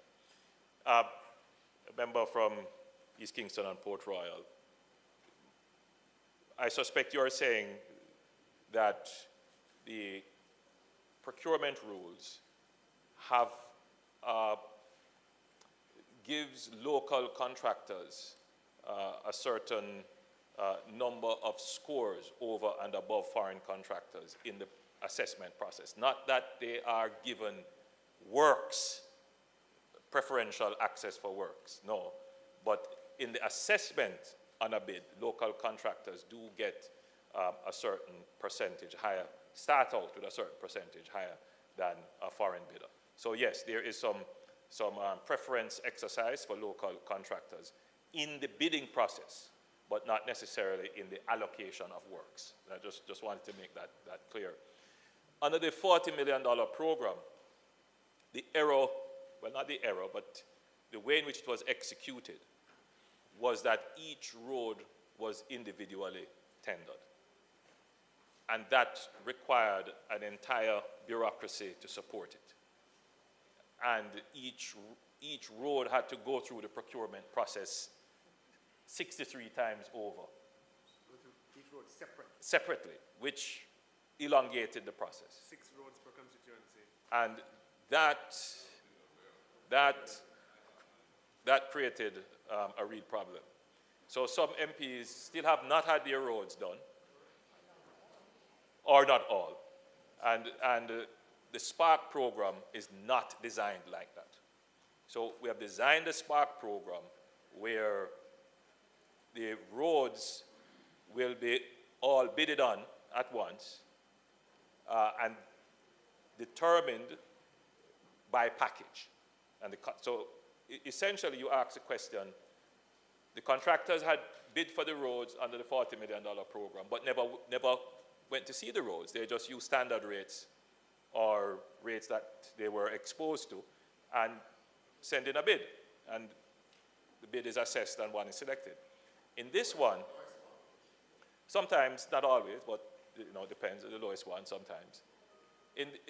Under this project, it would suit the potential pre-qualified contractors to have very accurate information about the quality and state of repair or disrepair rather of the roads that they are going to bid on. So, which is why we need to give them that baseline of roads by actually selecting the roads and putting it in front of them. And that will solve a lot of problems. It will give a greater degree of accuracy in the bid. Because, as you would know, having bid, some contractors bid very low and then are not able to complete, and then it causes all kinds of problems afterwards. In this process, because we are requiring that they actually go and inspect and come up with proper rates, we are fairly confident that we will have a better completion rate for the projects. We cannot enforce on the contractors after they have won their bids, but we will certainly give a policy direction that they should take an approach where the community, as far as possible, is included. A member from St. Andrews Southeast. Prime Minister, I am going to be very granular and specific. Read the consultation. So I'm doing mine next Wednesday, and I want to be clear about what my role is and what the role of the citizens are. And I'm going to give you 2 examples. So in Vineyard Town, Deanery Road is the main road. Deanery Road needs drainage mainly because whenever it rains, it's like a river. But I have 20 other roads off Deanery Road, which are interior roads that people live on. So when I go to my consultation at Christchurch next Wednesday, and the residents of Vineyard Town all put up their hand and say, I want Fontenay and I want Grafton, etc., to be fixed, I want to be clear about whose decision it is to determine whether I fix all the roads off Deanery Road or I do Deanery Road, which involve drainage, which is going to be a whole heap of money. Whose decision that is. Similarly, in the Golden Triangle, Hopefield and Seymour are the 2 main roads. But Cleveland have a flooding problem. And when we had the last heavy rain, it flooded out some people. Now, who determines whether Cleveland get fixed so that the next time it rains, it don't flood out the people, which is a risk to life and property, or a fix Hopefield and Seymour where more people drive? I don't know who makes that decision. And I want to be clear with my residents that coming, because 10 of them might come from one area and all of them put up their hand and say, we vote for Hopefield. And then when them don't say Hopefield, them say, boy, why you invite me here for? It's a waste of time. Who makes that decision ultimately? Is it the Member of Parliament? Is it NWA? I don't know who. Now, you have said we should look at probably 8 roads in the envelope of the 150 million. Targeting 8 roads. Let me take the member from Central Kingston. We share Arnold Road. My part of Arnold Road need to fix, your part of Arnold Road need to fix. Tell me how we're going to deal with that part. Do we, we go till my border, and then my allocation deal with my part, and then his allocation deals with his part? I don't know. I just need to be clear on that. But the most important thing, I want to manage the expectations because people come in, them already said them coming, them lining up, them want them road fix, and I don't want people to view this consultation as just a talk shop for hear what them say, but at the end of the day, their input, well-meaning, but within the reality of what you have to deal with, just cannot be satisfied. So I want to know when everybody put up them hand, and I have 30 roads at the end of the day. Like I share Hope Road with Delroy, I share Old Hope Road with Fayeval, all the main roads there, right? But all of us know in here, we don't get nothing out of fixing main road. No, we can just call it plain. We don't get nothing out of fixing main road. And the road, them are the people them live on them that want to fix. So who made that decision? Because I know what decision I'm going to make, you know. Because all of us here are looking to the next date. right? So let's be clear. Someone want to know who made that decision. Prime Minister. Madam Speaker, I'm happy for the frankness of of the member from Southeast St. Andrew. But the member, in asking his question, immediately has given the answer. The issue that you face, like all of us face, is that we see the problem from one perspective. We have a particular view on the problem. The question is, why should our view prevail? And what is the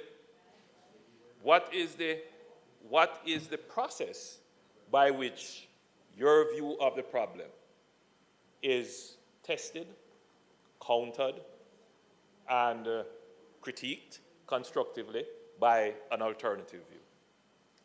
Now, that is what the consultation is about. And that's why, as the elected representative, the leader of the area, you would go with your frame. These are the roads that I have heard a lot of complaints about. Then you could move on to say, these are the roads that make strategic sense. They connect. If you get this road repaired, it will solve flooding problems onwards. The technical issues. And then you could also point out the demographic issues. Number of persons who live on this road. You could point out the traffic use on the road. And then you hear what your constituents who are there, what they have to say. Yes, the NWA can provide you with that information if you so choose, but the NWA will be there to answer those questions and to explain. The idea is that the citizen should have a voice, so they can say. And I suspect what will happen is that the different interests will be talking cross each other. Out of that, you will get a better sense as to whether the frame that you presented can be changed in any way, or the frame stands because it is a sound one. So ultimately, you submit the roads to the NWA. The consultation team that is there, they will note everything that is said because that is going to be very important as well. But ultimately, you would narrow down the listing and submit it. But I don't believe that people could say, well, this is a talk shop and it is not meaningful. I think it is always meaningful to have the citizens come and have their say. The truth is, however, let me be clear, the Spark program cannot fix every single road in Jamaica. This is really the first attempt of any government in the last 30 years, certainly, to have a meaningful impact on the road. It is a start. It is a start.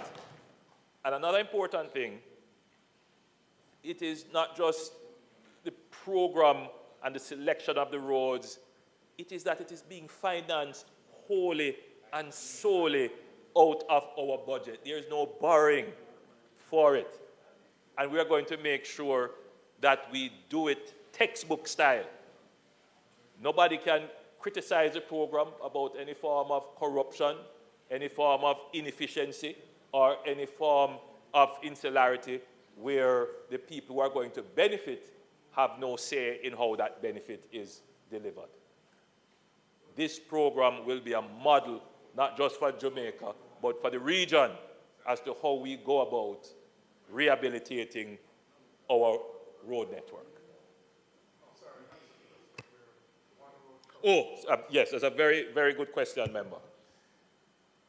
We have not yet put out the protocol. We're still examining it in terms of how bordering constituencies can collaborate on roads. My suggestion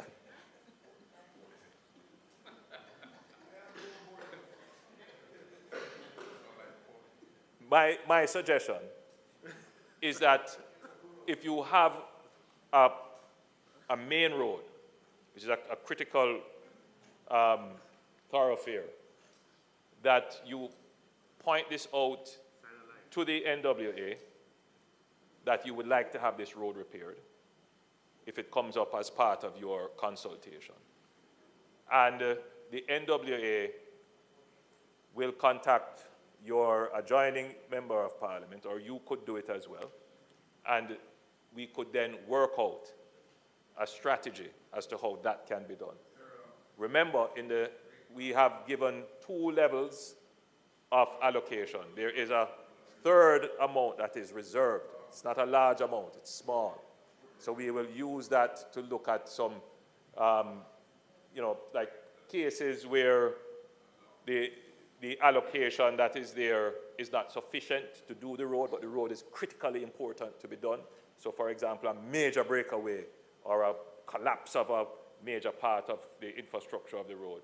So we will have a small reserve fund. So roads that are bordering roads, that are critical roads, we can have a conversation as to what part of your allocation, what part of the adjoining MP's allocation, and what the NWA allocation can do to have that repaired.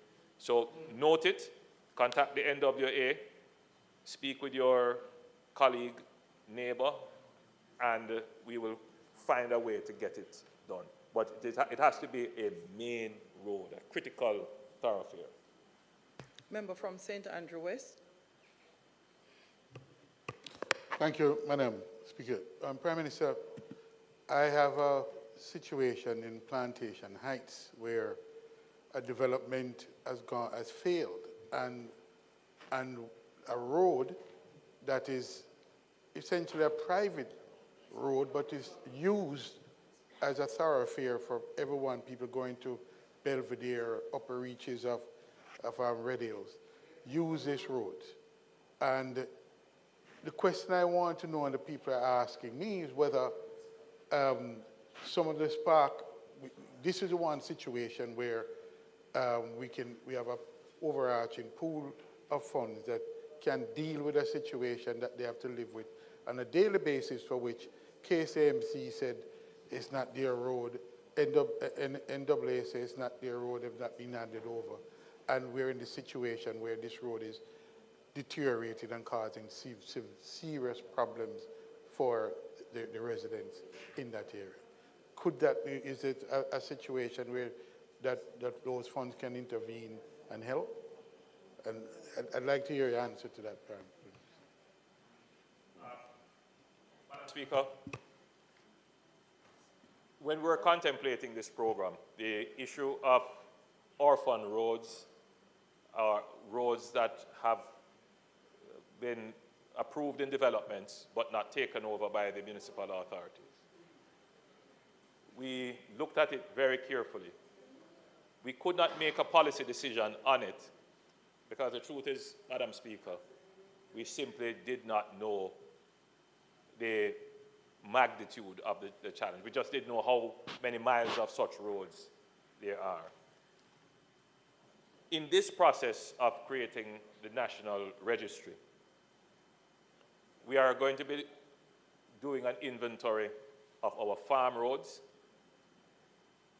which is not included in this program, and we're going to be doing an inventory of the scheme roads and orphan roads that have not been taken over by the municipal authorities.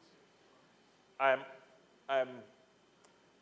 reluctant to say to MPs, use the Spark program to do these roads, because there are some challenges. First of all, some of these roads, though they may be approved to be built, they are private roads. Government doesn't own them. They're still on private lands.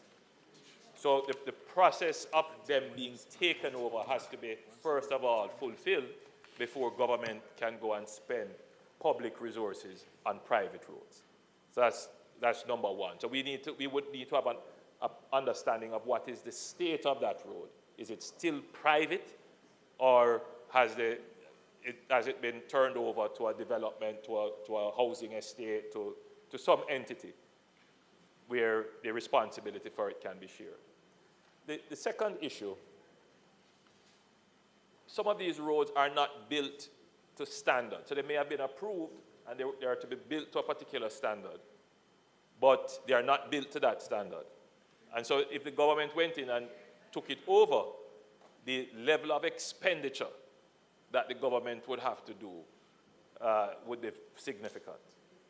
So I would say to the hundreds of thousands of Jamaicans who live in some housing schemes, who live in subdivisions that were approved and the roads have not been turned over, that the government is looking at the problem to come up with a solution.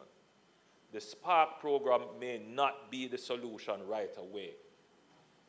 As soon as we have scoped the roads and we have a better sense of what it would cost, then I would be able to come back to Parliament and give a realistic answer about what kind of budgetary allocation would be necessary.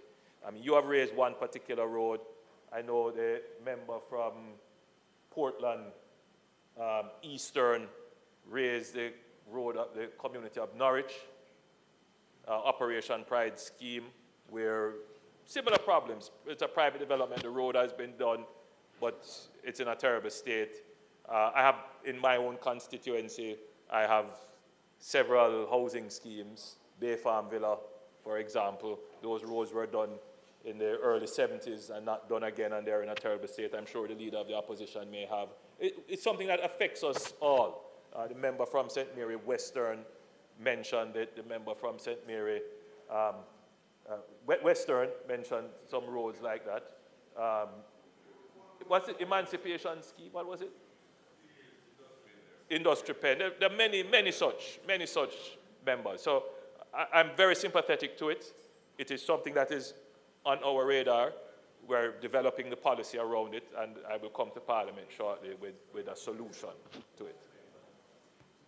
Thanks, Prime Minister. Announcements? Is it? No, this is the last question. Thank you very much, Madam Speaker. Prime Minister, can you say whether or not this allocation can be used with the municipal road along with the NWA road? I know it might sound NWA too. All right, just bear on with me, Speaker. In respect to Madam's Prime Minister, I'm asking you to do a proper comprehensive survey about the roads that you just speak about, these orphaned roads, because there is a lot. And I can tell you, you're going to be surprised to know how many probably it supersedes what you have as registered roads. And I'm going to ask that you, in your deliberation, or you can just look at those roads for me, because I have a lot in my constituency, and I know they are going to come to the consultation believing that they are going to be part of this process. Thanks, Member. Prime Minister. It's important, Madam Speaker, that though a question wasn't asked, a statement that made, you repeat. But it's important that I respond. It's a very real issue for many Jamaicans. They bought into subdivisions, they bought into housing schemes, and they have the expectation that somehow these roads are public roads, not understanding that they are not public roads, they are private roads. But they have been used for years as public thoroughfares. People drive through the housing schemes, drive through the subdivisions. They have become part of, and people expect that the government will maintain them. Which is why, Madam Speaker, it was important for us to do the registry of roads, because the NWA has maintained a fairly good and up-to-date road registry. But the municipal authorities, some of the road registries that are kept, the last time they were updated would have been in the 60s and 70s, so they're outdated. So we are bringing those up to date. We are a fair distance with them. And as soon as we're finished those, then we're going to move on to the farm roads and then to these orphan roads. And once we have a good sense, as you have said, as your exact words, I would be surprised at the number and the extent of repairs. And I would say to you that I wouldn't be surprised. I'm quite well aware that it is significant. I just need to quantify the significance so that I could then have discussions with the Ministry of Finance regarding what possible budgetary allocations could be made specifically to address those roads, but not just budgetary allocations. What we have lacked as a government, and I'm speaking now across administration, because many years ago when I was on that side of the house, I brought a resolution for the government to take over these roads en bloc. Having a deeper look at the problem, there would be some legislative hurdles, particularly as it relates to the ownership of the roads, so we would have to pass laws to facilitate those being taken over. And let's be fair, not everyone wants their road to be taken over, so there would have to be a process by which this is done. The commitment I'm giving today is that the government has started to look at it, and we will develop a comprehensive policy that is funded that will bring a solution to the problem.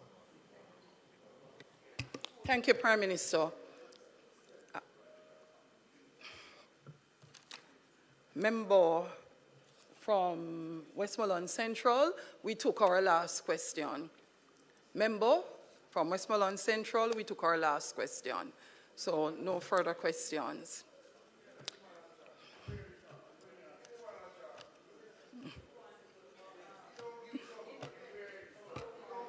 Since you're the only independent candidate, go ahead, member from Westmoreland Central. Thank you very much, Madam. Prime Minister, Westmoreland, I think, have the most parish council roads. And as such, I want to say how much I appreciate that funding that you have allocated to the constituency. Member from Westmoreland Central. But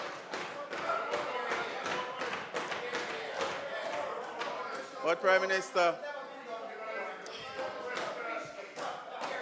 member from Westmoreland Central. There are some bridges. Prime Minister, there are some bridges that have been broken down for years. And I would love to request some funding for those bridges. Thank you.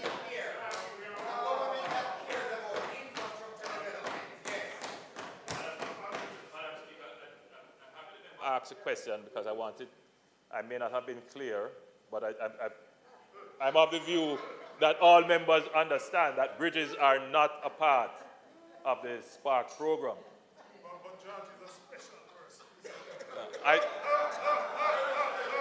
I just wanted it to be clear that bridges, the truth is, Madam Speaker, that to do one bridge would be the entirety of a road, or probably two. So we wouldn't be able to take on a bridge.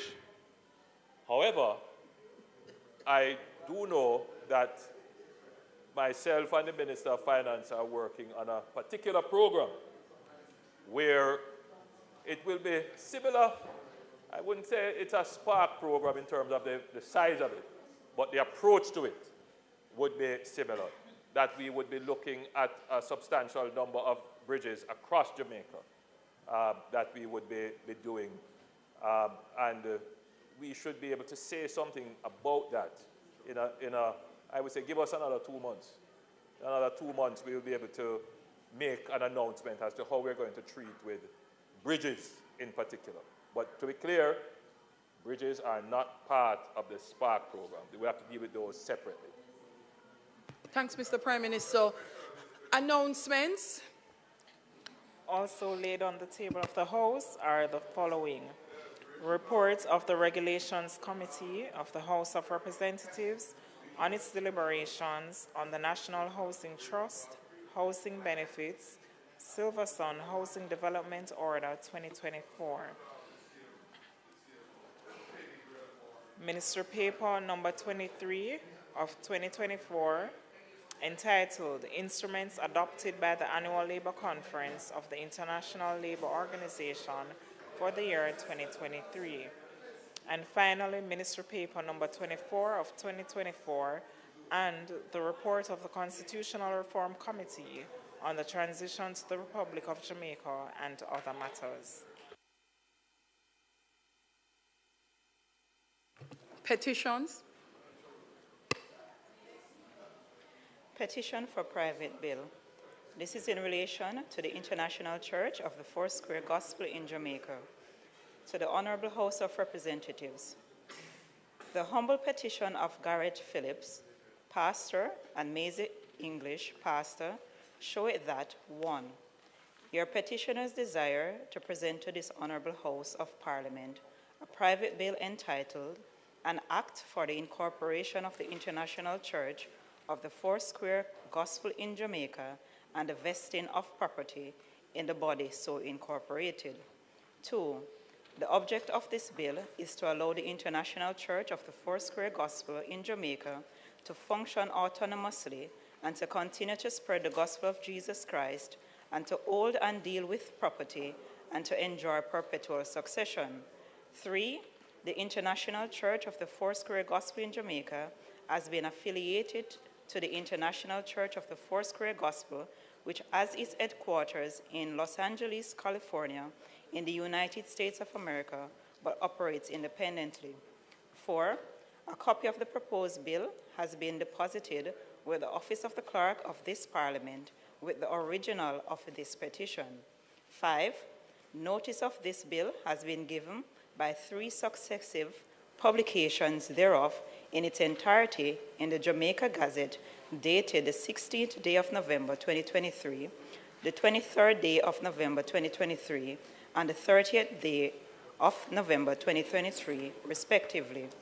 Copies of which gazettes have been affixed to the original of this petition deposited in the office of the clerk of this Parliament. 6, your petitioners have also published a notice containing the statement of the object and the reasons for this bill in the Daily Gleaner newspaper on the 8th day of November 2023. A true copy of the tear sheet of the said Daily Gleaner newspaper has also been affixed to this original of this petition. 7, your petitioners, to the best of their knowledge, information, and belief, have complied with the parliamentary requirements as set out in the standing orders of this Honorable House of Representatives, in particularly Standing Orders number 85 on private bills. Wherefore, in the premises, your petitioners do hereby pray to leave to introduce into this Honorable House the bill referred to and mentioned in paragraph 1 above, namely, a bill entitled An Act for the Incorporation of the International Church of the Foursquare Gospel in Jamaica and the vesting of property in the body so incorporated, and that leave be given for them to proceed thereon. Signed by pastors Garrett Phillips and Maisie English. Thank you, Madam Speaker. Is it the wish of the House that the promoters be allowed to proceed? Those in favor? Those in favor? Those against? The ayes have it.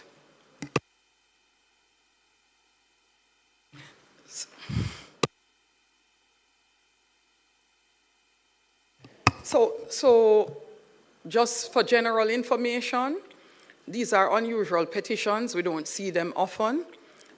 We did some extra work in verifying that the institution actually existed. I've never heard the name before, and that they do have a church. What usually happens, it's gazetted, and they first do notification to the public. They have to be established, they have to have property, and it is really ensuring that they can get the status of a church body to be able to function going forward.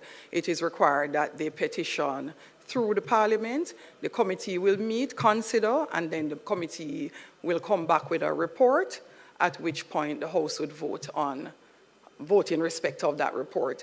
The report, when it comes to Parliament, is usually read by the Deputy Speaker at that time.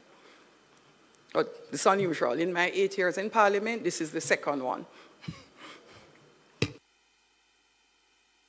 Thank you, members. Reports from committees.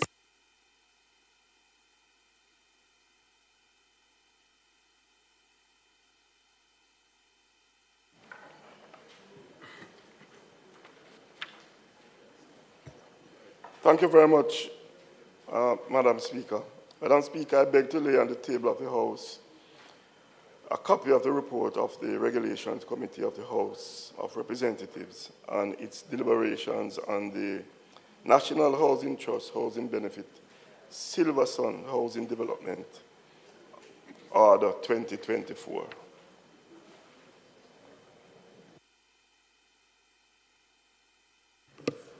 Those in favor?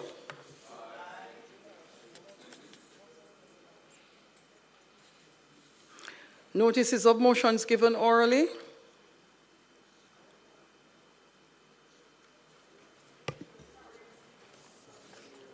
Madam Speaker, I beg to give notice that at the next meeting of the House, I will move the following motion.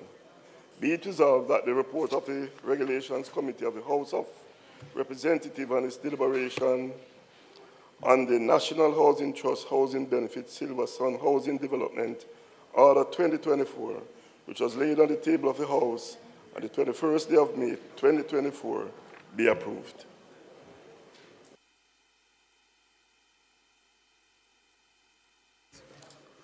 Thanks, Minister of State in the Ministry of Agriculture, Fisheries and Mining.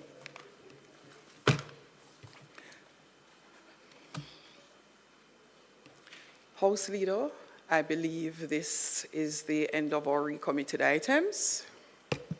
Thank you, Madam Speaker. So it is not contemplated for us to do any further business today. I therefore ask the House that the House be adjourned until Tuesday, May 28, 2024 at 2 p.m. We will continue the sectoral debate at that time, and the speakers will be the Honorable Desmond Mackenzie, Minister of Local Government, Rural Development, and MP for Western Kingston, as well as Mr. Fitzjackson, Member of Parliament for South St. Catherine. Madam Speaker, may it please you? Thank you, House Leader. The question is that the House do now adjourn for 28th May 2024 at 2 p.m. sharp. Those in favor? Aye. Those against? The ayes have it. This Honorable House now stands adjourned.